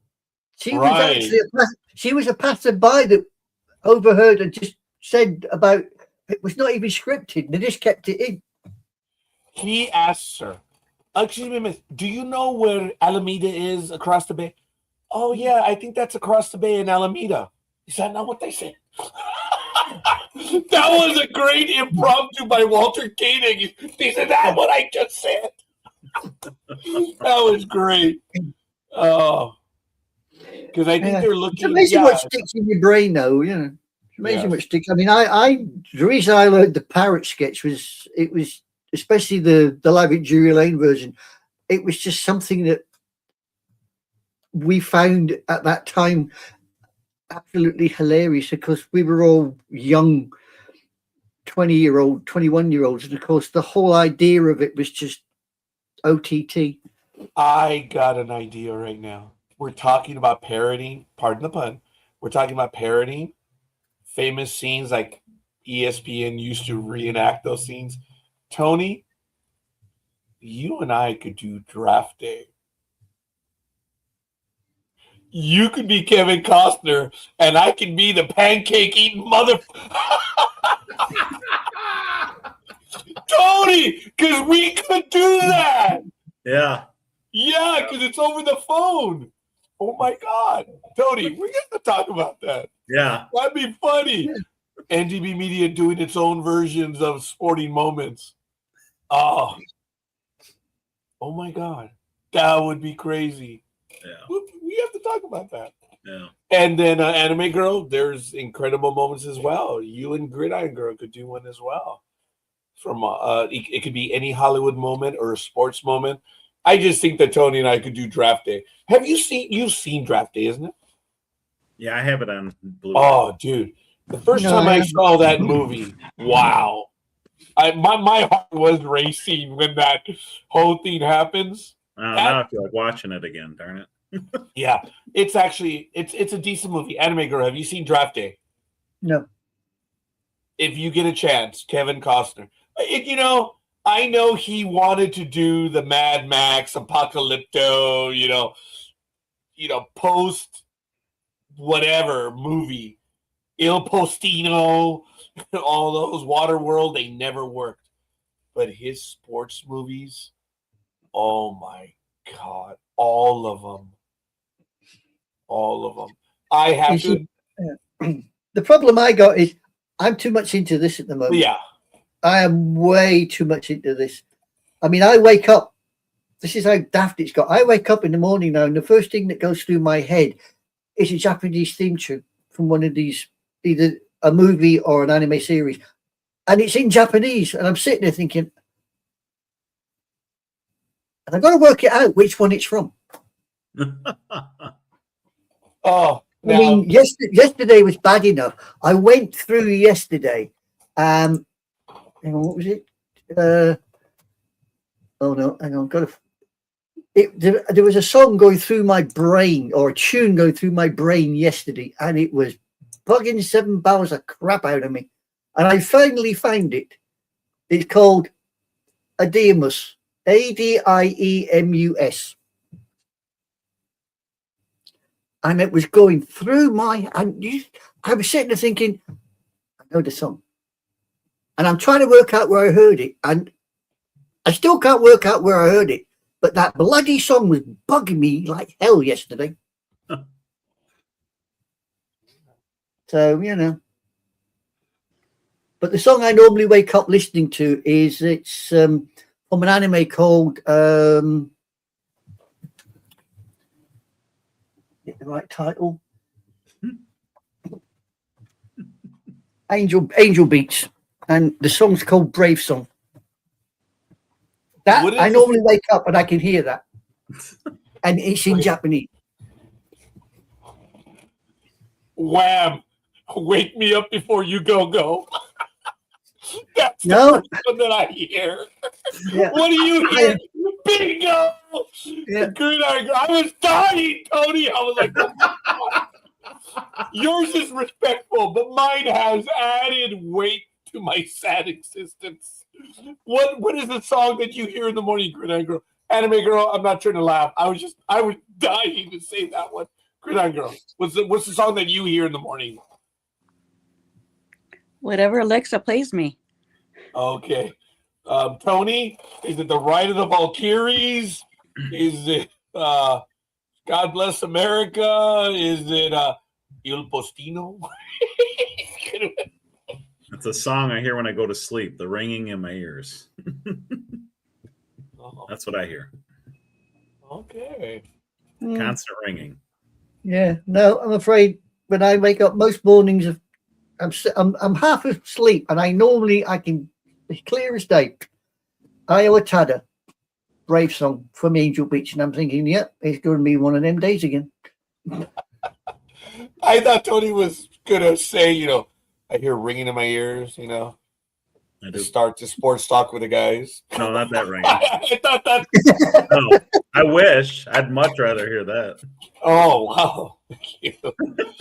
I would humbly suggest, though, you don't play that song that I mentioned that was bugging me yesterday, because if you hear it, it's like an earworm. It's a bit like the MAINE song from the Muppets. It's an earworm, and it just keeps going on your head. I love the Muppets. Wow. No, can be. Oh, we lost you. She's had enough. She's left us. She's departed the scene. We lost someone.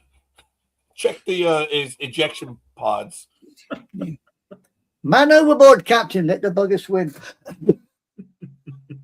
Yeah, I don't get close to the railing at night because it's inky black. It's you got the light behind you from the ship, and you go to the rail, and it's just like night and day. Anyway, it's just you might see the water, from the ship. I meant the water, the wake. The wake. Thank you, Jesus. Eli, lava stamatani. Anyway, that was bad. I apologize. But you look out and you just inky darkness. It's just black. I know that even if, because they have cameras, even if I were to fall over, you're dead. Mm-hmm. You see, you're saying that because you've been on a cruise ship, so you've got all that light behind you. But I've traveled. Yeah. I've traveled on a Navy ship. Yeah. Right. I traveled for 3 days on what they call on HMS Sheffield, the one that got sunk in the Falklands. I traveled on her. They don't have lights. And you walk out of a door on a deck on a Navy ship, and it's like walking into a bloody horror movie, because you can hear things and you can just about see things, and then you suddenly think, no. Turn around and go back in again. That's okay. Awesome. Did you hear that? You and I are like, and he's like, that's bitching. Where do I get a ticket? That's from? awesome. Yeah, look at that. I always said if I joined one of them, I would have joined the Navy, because I'd love to be on the ship. Me too. If they would have taught me how to swim. So, oh yeah. I keep forgetting. Yeah, no, seriously.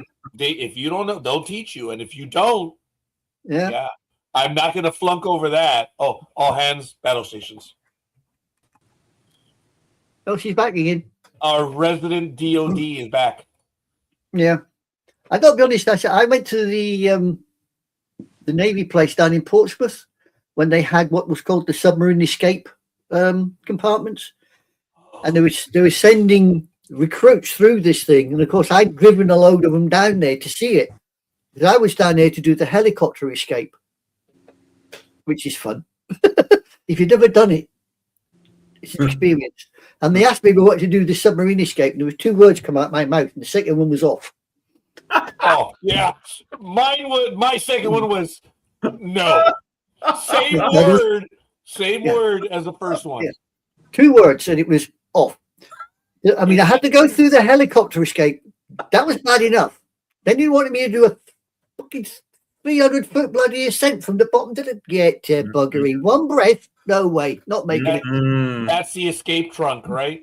No. Yeah, it's just they have divers stationed on the way up because you can't exit and go straight up. You have to, as you go up, you got to breathe out, otherwise you get the bends. And at certain stages, they will hold you so you can't go up any higher. And I'm thinking, no, ain't happening. Like I said, helicopter escape's bad enough. Yeah. I mean, have you ever done a helicopter escape in water? I've been in a helicopter, but I wouldn't want to. Helicopter escape in the water is what they have is that they have a fuselage of a helicopter. No windows, but just the seats. And then it's sitting on the side of a tank, a water tank. And you're strapped in like you would be in a normal helicopter. And then they push the bloody fuselage into the water. Son of a... And of course, as it goes upside down. But you're not allowed to move until that fuselage hits the bottom of the tank. And everything stops quiet. Then you've got to unclip yourself and get out the door. It's no use trying to get out the windows because although there's no glass in there, they've got wire over the bloody windows. You've got to get out the door. So you've got to remember which way up you are and where the freaking door is. Yeah, no. I understand that one because that probably is a little more common. I could probably pass that one, but I would never have been able to work in the silent service because of my claustrophobia. Yeah. Oh yeah, I would have failed. Yeah, Same. The claustrophobia, I would have failed I straight couldn't out. do a submarine. Yeah, no. The idea of being in a submarine sardine can. No, that's why when I joined the army, to be honest, I would never have been any good in tanks. Have you ever been inside a military vehicle or tank? No, I'm telling you, yeah. when you look at them in a museum setting, you look inside and think, hey, this thing is huge. It's huge in here. You get in there when they've got 4 other guys, all the kit and the ammunition. It's literally sardine can. You sneeze the wrong direction, you're going to headbutt something. You're right. I'd have a difficulty in a tank, but less so than a submarine. Mm-hmm. And I always knew that if I did go Navy, that they had that testing. So they know they don't need psychopath. They don't need Rogers. They don't need Rogers, that type on submarines. Because I can't. I have trouble in elevators. They got snakes on a plane and they got chihuahuas on a sub. The strange thing is I can't stand heights, but aeroplanes don't bug me. I just can't stand heights. I hate heights. Here's the thing. I genuinely respect Tony. That's why I don't answer him back. It's like I used to. I don't bother anymore. I just insult the little bugger because he's going to get in there first if you don't. I'd love to see that movie. Oh God, my cheeks hurt. Well, all I will say, the Philly special is don't laugh too hard because you'll steam up your glasses and you won't see what's coming. I want to see that movie. Chihuahuas on a plane, whatever. Chihuahuas on a submarine. Oh, Chihuahuas. I said they got snakes on a plane now. Yeah. I'd like to see Chihuahuas on a chihuahuas on a submarine. Dude, I would freak out. I would Yeah, I you'd be would jumping end all us. over like a little chihuahua, freaking out. That's what I was imagining. Oh my god. I would not be able to handle it.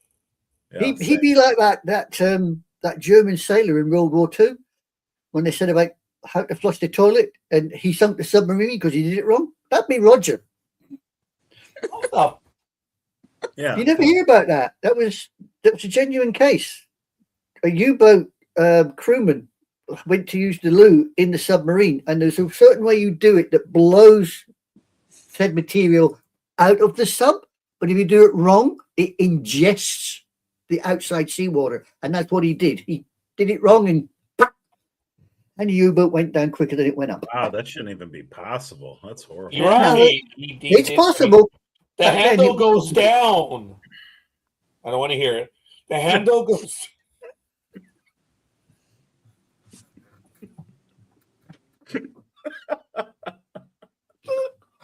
This program is going to make the annual.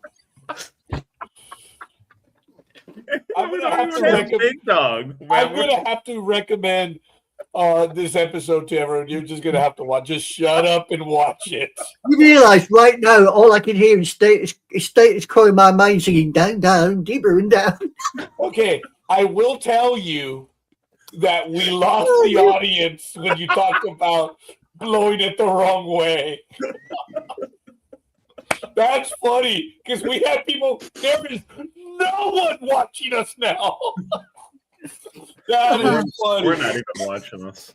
No, we're not watching us either. They're going to come back, but at that moment, I just saw our number counts and went, oh, I guess they didn't like the idea of a lube that blows backwards. Oops. Well, you know. That was funny. I've been on the Disneyland submarine. Yes. Because the air, but down here in Long Beach in LA, right by the Queen Mary, they have a Russian submarine. They refer to it as the Red Scorpion. And I believe it still is open for tours. No. I was on the Gato or the Gato out in San Francisco. You can go it. You were on the what? The Gato? Wow. In San Francisco, huh? Oh.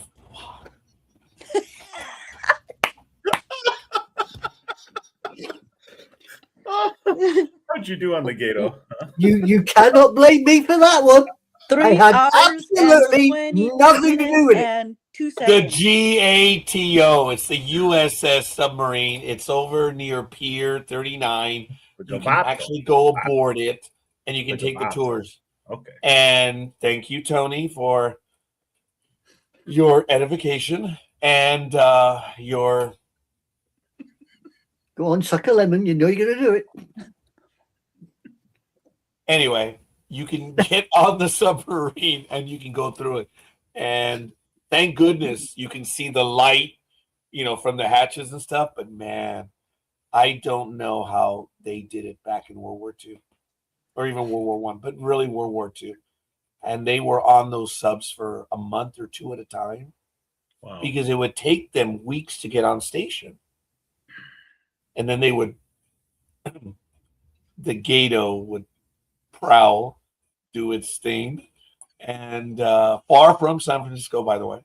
And then it would use up all of its fish through its tubes. Go back. You said San Francisco and the Gato what? I said west of San Francisco. Oh, west of San Francisco. Yeah, on the prowl, west of San Francisco. This has been a great program. We're all laughing. There's nothing more to it. I want to go home. No. Mind you, we Brits can't talk. We're the only nation that ever had steam-driven submarines, Wow. You think I'm joking, don't you? We had steam-driven submarines in World War One. Wow. Go on the internet and look for British submarine K-class. No. That's a nightmare.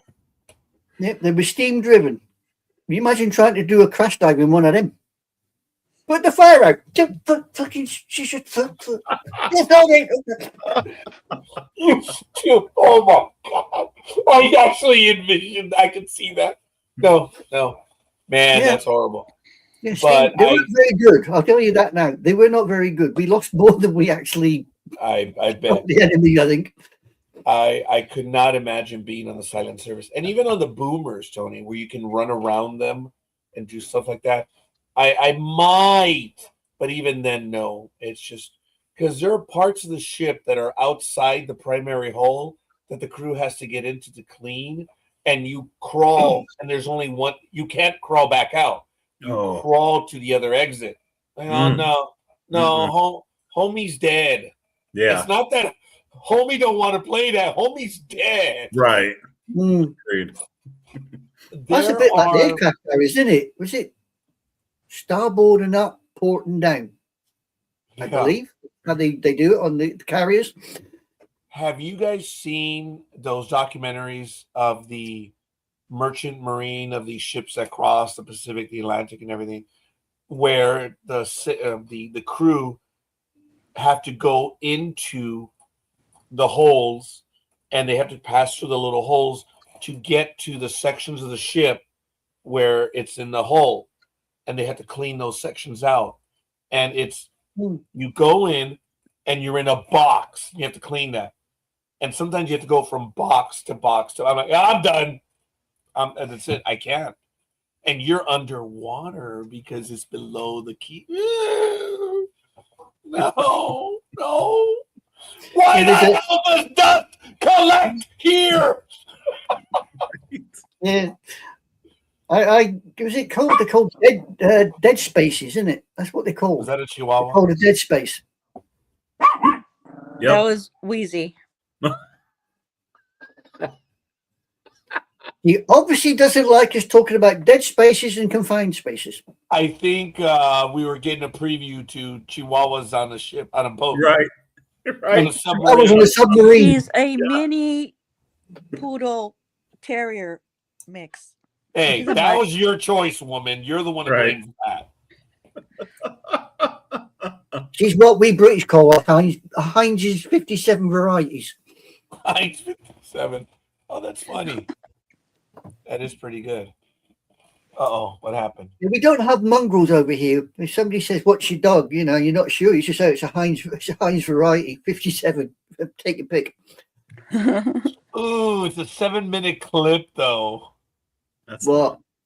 The Bad News Bears clip. Oh, yeah, I know. Yeah, I cannot that's my play that one. favorite.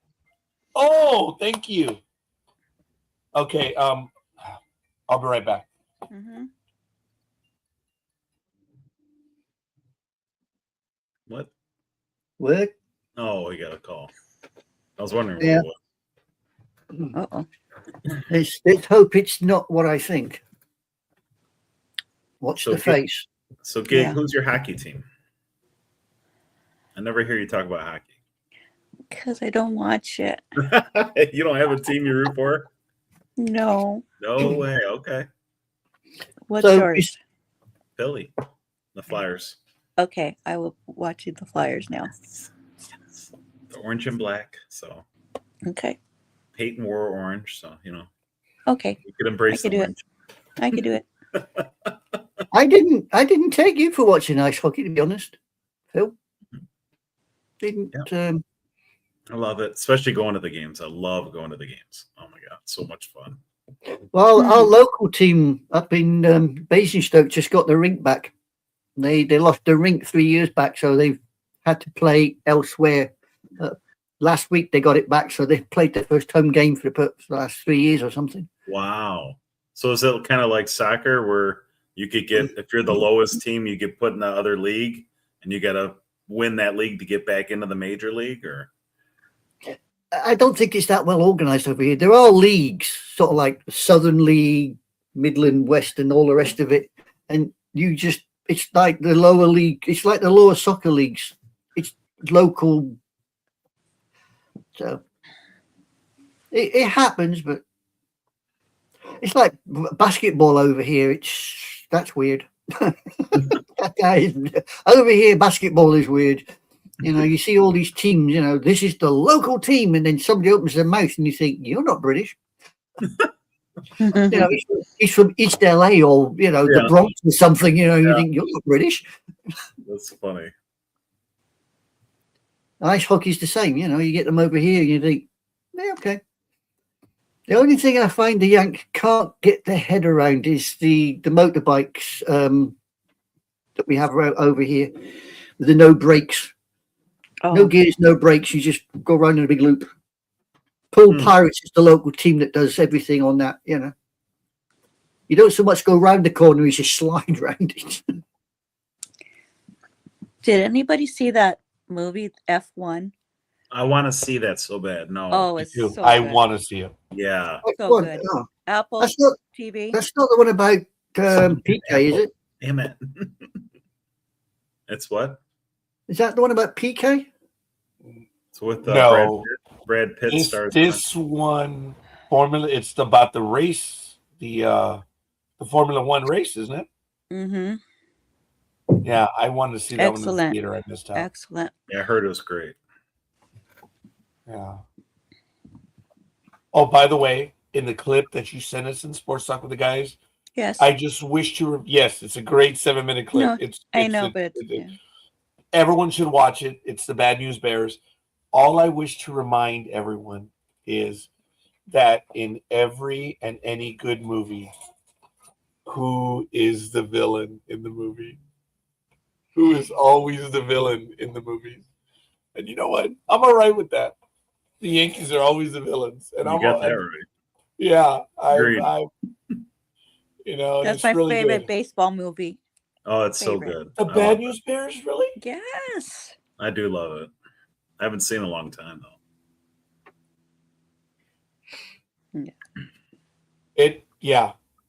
It's real. Well, you know what? As much as I don't like your team, my favorite baseball movie might be 61. I love that movie. Thomas Jane playing Mickey Mantle. Oh my God, he did so good playing Mickey. And I forgot the other actor that plays Roger Maris. He's great too. I can't remember his name. He's a big time actor. Barry or something. I don't remember. You got me on that one. I actually I've only seen saw that movie movie 20 once. times. Oh my God, I've See. seen it at least 3 times. And Field of Dreams, everyone's Roger. Which is your favorite part that you would repeat over and over? I said, well, I've actually only seen the movie once. No way. Field of Dreams. Field of Dreams? Yeah. Field of I Dreams. mean, I've only seen it like 20 times, but wow. Barry Pepper. That's who plays Roger. Oh Maris. my God, yes. Yeah. Never watched it. I'm not as Field of believe it or Dreams? not when it comes to sports on movies. Yeah. I mean, I had a hard time sitting through Cool Runnings, Okay. and that's not. Oh, yeah. I'll be honest with that. I didn't care. Jamaica Man. Yeah. I don't watch sports movies. I just can't do it. Well, I could It's see you like- not doing Invincible because that's about the Eagles, so I could see that. No, I mean it's like anime. I mean there are sports animes about baseball teams, football teams. Oh, I can't watch them. I find them boring. Yeah, I Really? sit there and I start off like this, and after the first 15 minutes, I'm gone. I'll Wow. watch them. Well, Remember the Titans. I would say if you're going to watch one, I would say watch Speedy? Remember the Titans. Not an episode goes by that Speedy does not work in. Remember the time. God bless him. Speedy, where are you, Rudy. Speedy? Rudy's my favorite Yeah. football. Rudy's I really admit, good, but I I've could only see seen Rudy once. Anime Girl be bored by Rudy. It does go on long. Yes, but I was trying to think of something. I got bored watching one about the Anaheim Ducks. I got fed up watching that too. Anaheim Ducks, yeah. Yeah, I got fed up watching that. I just couldn't Major watch. League at its course, Major best, League is really good too. Yeah. which unfortunately ripped off basically Bull Durham. Yeah. I love Bull Durham. Oh my God, Bull Durham! Love when he hits the home run and he's like, yes. that's my favorite part of the movie. Okay, I love it. I love when he goes up to him and says, "Shit, something hit that far out. I have a stewardess on it." Mhm. I mean, I'm a Star Trek fan, but when DS9 did its baseball bloody episodes, I couldn't watch them either. I thought, I love sports movies. Okay, Love that sports. episode against the Vulcans. Oh my God, that was actually, of all things, the Vulcans were great at baseball. That's what made it funny. But how could you not? When he leaves the baseball for Gold Ducat at the end of season 5, when they evacuated the station, the ball's there. And Wayun says, "What is that?" Gold Ducat. It's a message. He's telling you he'll be back. I mean, wow! It was a freaking baseball! And Gold Ducat was like, "He's sending me a message. He'll be back." Wow. I mean, that was unreal. And then you switch to the scene of Cisco looking off in the distance, envisioning payback. That was awesome how they worked baseball, even in the first episode. But okay, all right, I understand you don't have. If it would have been cricket, it would have appealed to you a lot more. No, cricket is like watching paint dry. In fact, watching paint dry is far more fun because you get runs in paint that you can actually, you see how quick it's going down the door. Yeah. Runs in cricket is boring. It really is.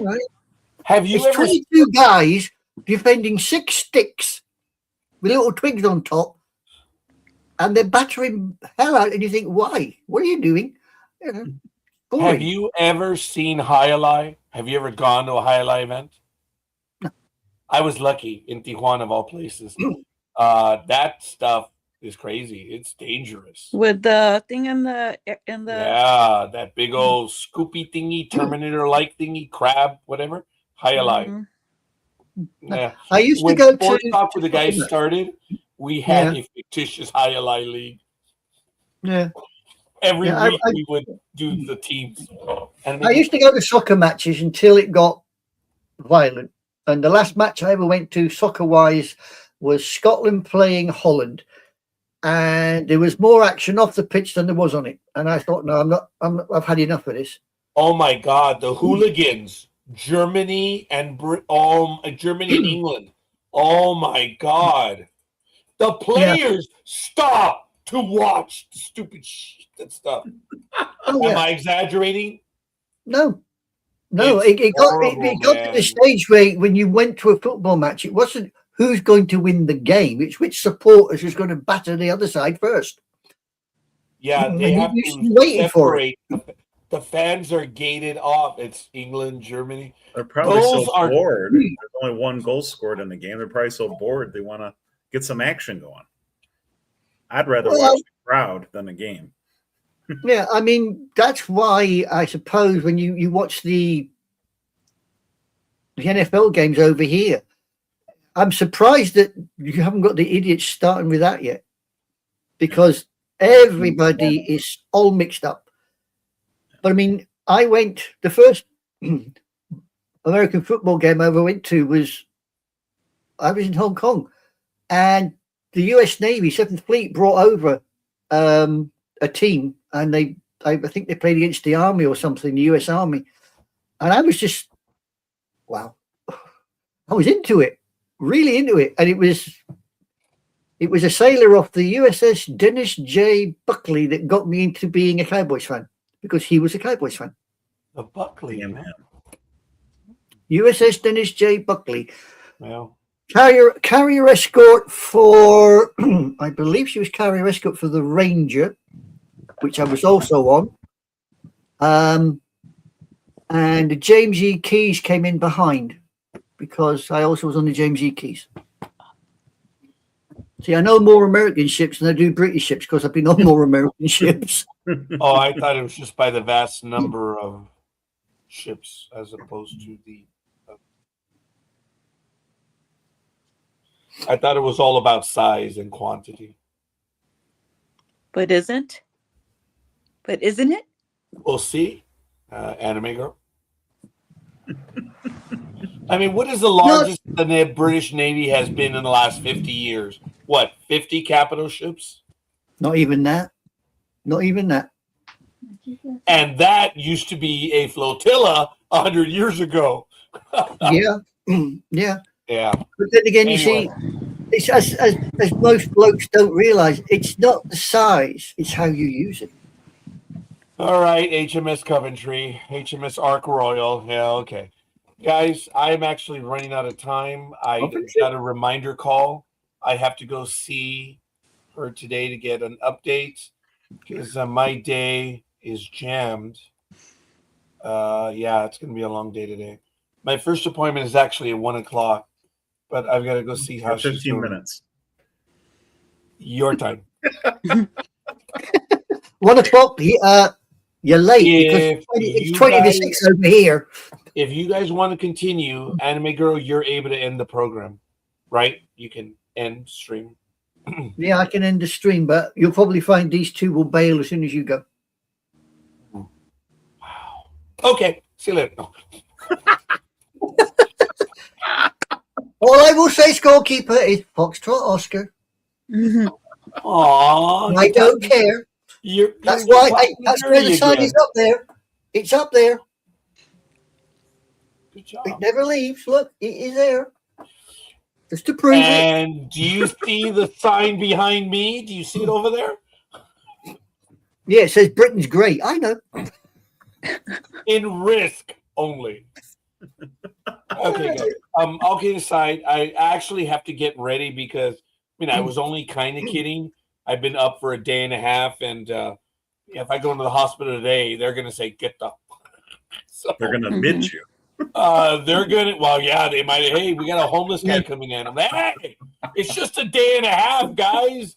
I will shower right. Don't you guys have the emergency ones? And I get the hell out of here. There you go. So I really have to do that before I go. All you got to do is have a soft top car, put the top down, go through a drive-through. You get washed. Yeah. Look, I take a shower every day. I fully admit I sinned yesterday. I did not. That's why I'm feeling it, man. I'm like, ugh. So if I'm feeling it, the nursing staff is like, oh, shit, are we getting hit with homeless again? Sorry, I didn't mean that. Yeah, I did. No, I'm just kidding.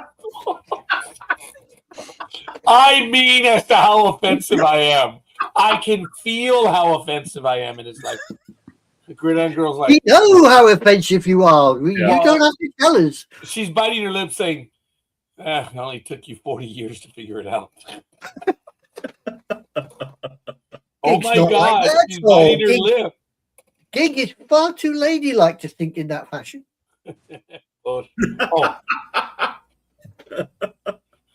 Hey guys, I meant what I said earlier, and I thank Big Dog that was here earlier, and I thank you guys. I value what we do when we are on air. It is priceless. Laughing as we do is priceless, but we do miss those that have left us, and they're forever going to be with us. And I think that we are better off because we knew them. And they affected us so much.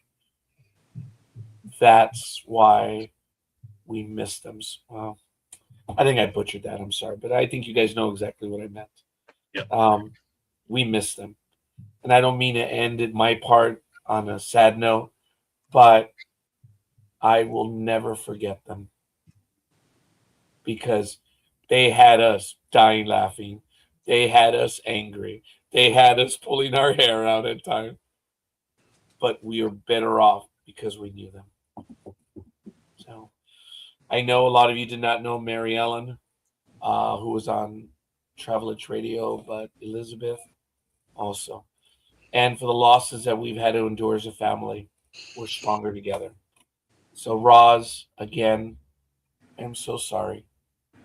And we look forward to you returning to the fold with, not that you ever left, Ross, but now maybe you can come back because she was caring for her mom. Yeah, I know how that feels.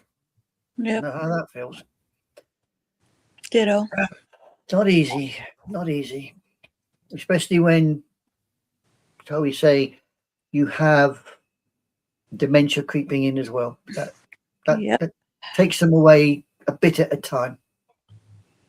And that hurts. Yes. I want to violate a trust that Roz has when she answers the phone. She has one of the greatest one-liners I've ever heard in my life. She refers to her family almost in a Game of Thrones-esque stuff. I'm not going to say what, but she refers to the different houses. That I can say. When she knows I'm calling, this is her line. House of Bran, we make you regular. That is funny. I love that one. House of Bran, we make you regular.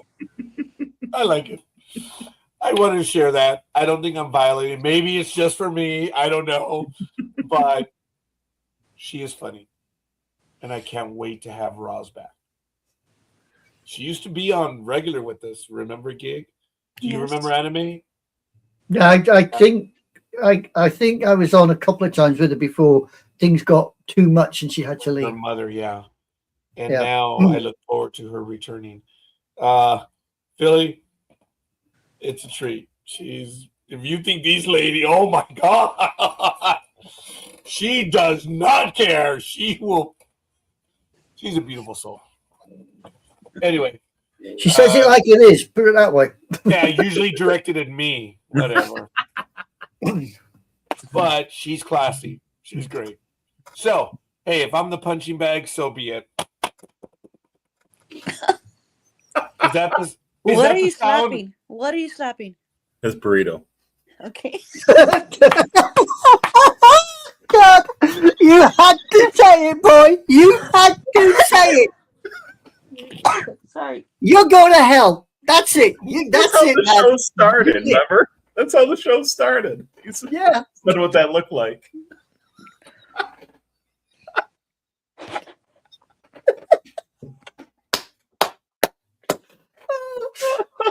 My God. Okay.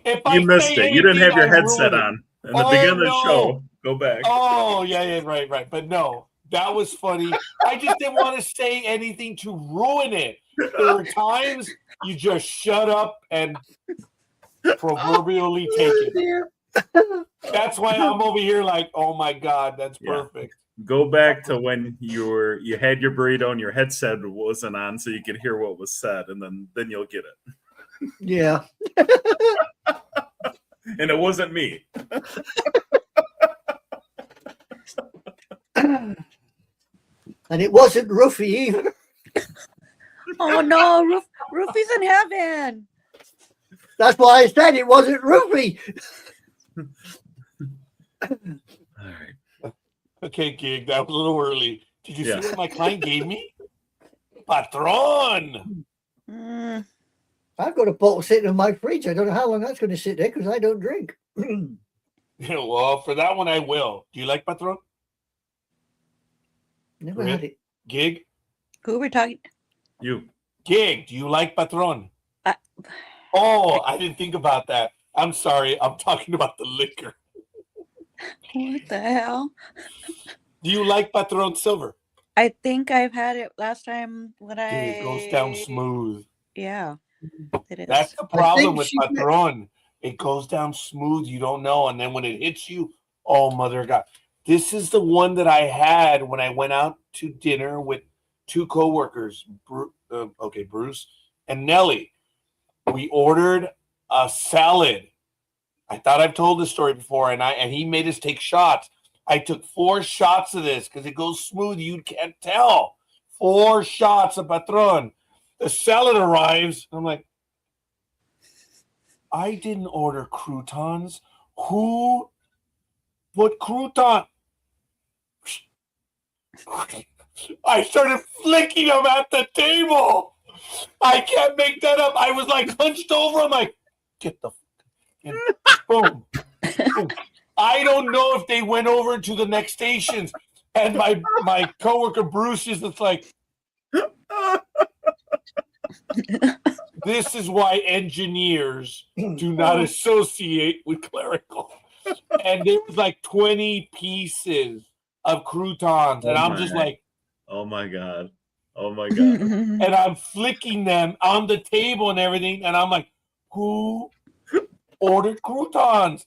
I never. And then I got loud. I never order croutons on my salad. And the girl comes up, and I'm like, and Bruce's like, everything's good. We're great. And you can see the table full of croutons. You want the crouton. You want the crouton. You over there, 3 rows back. You get the crouton. Everybody get the crouton. Some push No on crouton Saturday. for you. No crouton for you. There's always one. No crouton for you. So I did that, and when I think Bruce was horrified. Oh, Bruce Perlman? Yeah, hey, woman. But yes, he was horrified. He's like, nope, we're good. And then Nellie, she's like, I'm out of here. I'm not going to go watch that movie with you guys. She bailed. And then Bruce and I went to go see, I don't know, something. Thank God they didn't have popcorn in the theater. I would have thrown that. That is the worst I'm so glad I don't drink anymore. That is the worst. That's how much it I love affected me. That's how 4 shots of this. That's actually a lot, huh? So anyway, the funniest one was this was during COVID. Claudia, my assistant, wanted to go drinking, and I didn't know what a flight of beers is. I know what a flight is now. So we started at 11. By the time we get to the 4th joint by 3, I've already had 4 flights of beers. Wow. So I'm into my 3rd drink of the 4th flight, Oof. and I'm just like, and she's like, oh, you don't hold your beer. There are a lot of people like, and I was like, if this was in 2020. So I was like 51, dude, she was like 34. Okay. So there's a little kid, okay, that can drink forever, or 35, whatever. So she says, I've got out with people that I have to mother them as well. And then I was getting dirty looks from all these girls at the Ontario Mills Mall because she was, look, I'm an old guy. I've always looked old. She does not. She was very young. And I'm an old guy with a young girl. All the older ladies were like, they were just glaring at me because they're like, get someone your own age. So fine. I'm starting to like wait. I better check the room. Yeah, I'm starting to do in their this. 20s and 30s. What the Good hell? for you. Good for you. So I'm starting to waver, and she's, I have to end up mothering people. And this is what happened. I said, huh? Who's your mommy? Shouldn't you be saying, who's your daddy? But he said that in an open-air restaurant, loud, in the walkway. One of the ladies that had given me a dirty look earlier, she looked from behind the table. She did this. And looked back. She actually said, all right, you little shit. That was funny. That was her look. Because I said, who's your mommy? Don't you mean who's your daddy? I'll never forget the lady looked just.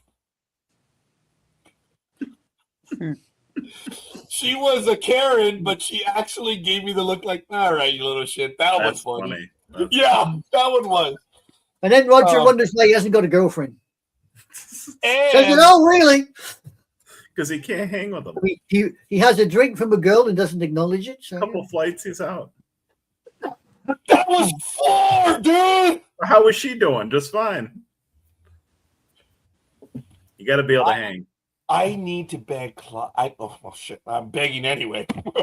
Anyway, I need to ask her to be on the program. Shit, that was a Freudian slip. All right, guys, I'm out. No, she's my office manager. She's absolutely awesome, and the office is clean because of her, guys. I mean, it really is. There were boxes, remember? All that shit, that's gone. And it's really looking a lot better. But all kidding aside, I'm only doing well because of her, and she is really an incredible part of the operation here. But she has some stories to tell. If I could get her on, you guys think that one was funny? There's a lot of other shit that's happened. This woman can hold her beer with the best of them. And she has not seen me at my best. No, she has seen me not at my best. And yeah, sadly. You sure you haven't been sniffing the Tipex there, haven't you, boy? You're all over the place. Huh?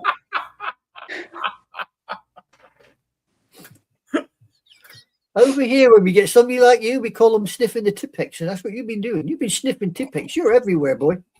Have you been like Cody Ballinger? That's what she's trying to say. Oh, no.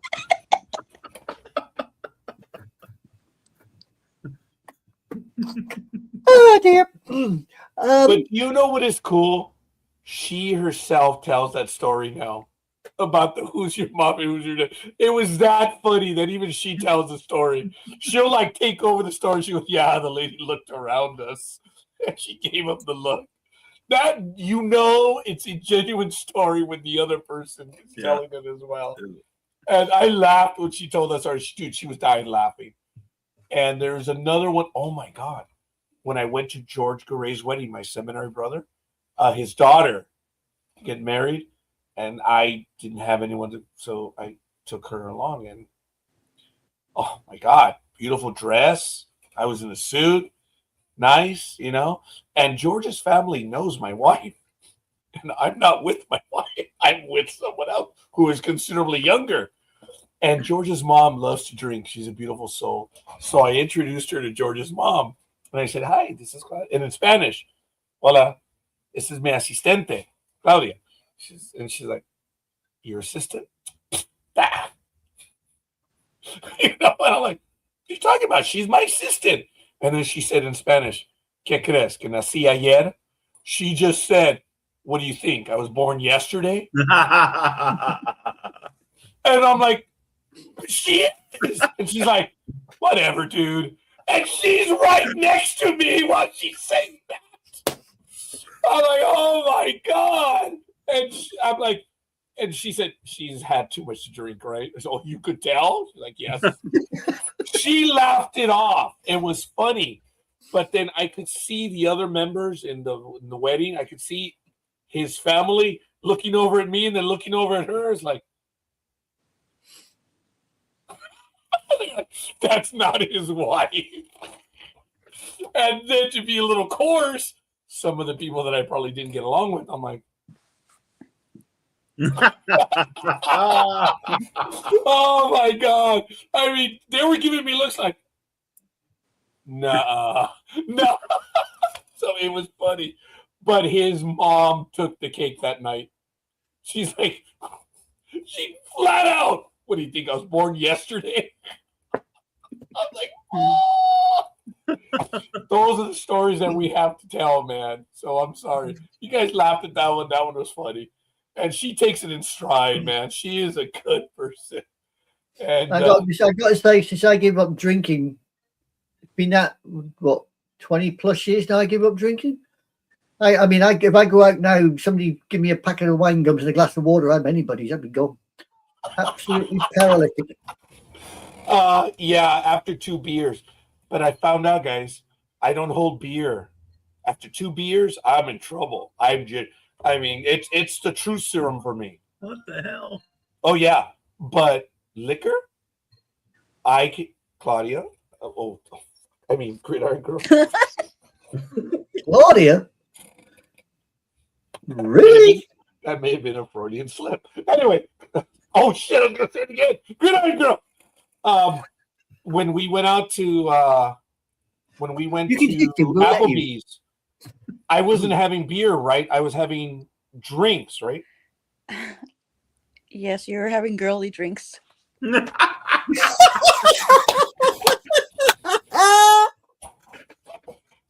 love you. I love you. And I love you. And I'm out. I gotta go. Yes. Oh my God. Yeah. See you guys. Bye. Yeah. Adios, amigos. Bye-bye. Oh dear. Seeing people. Have a nice time.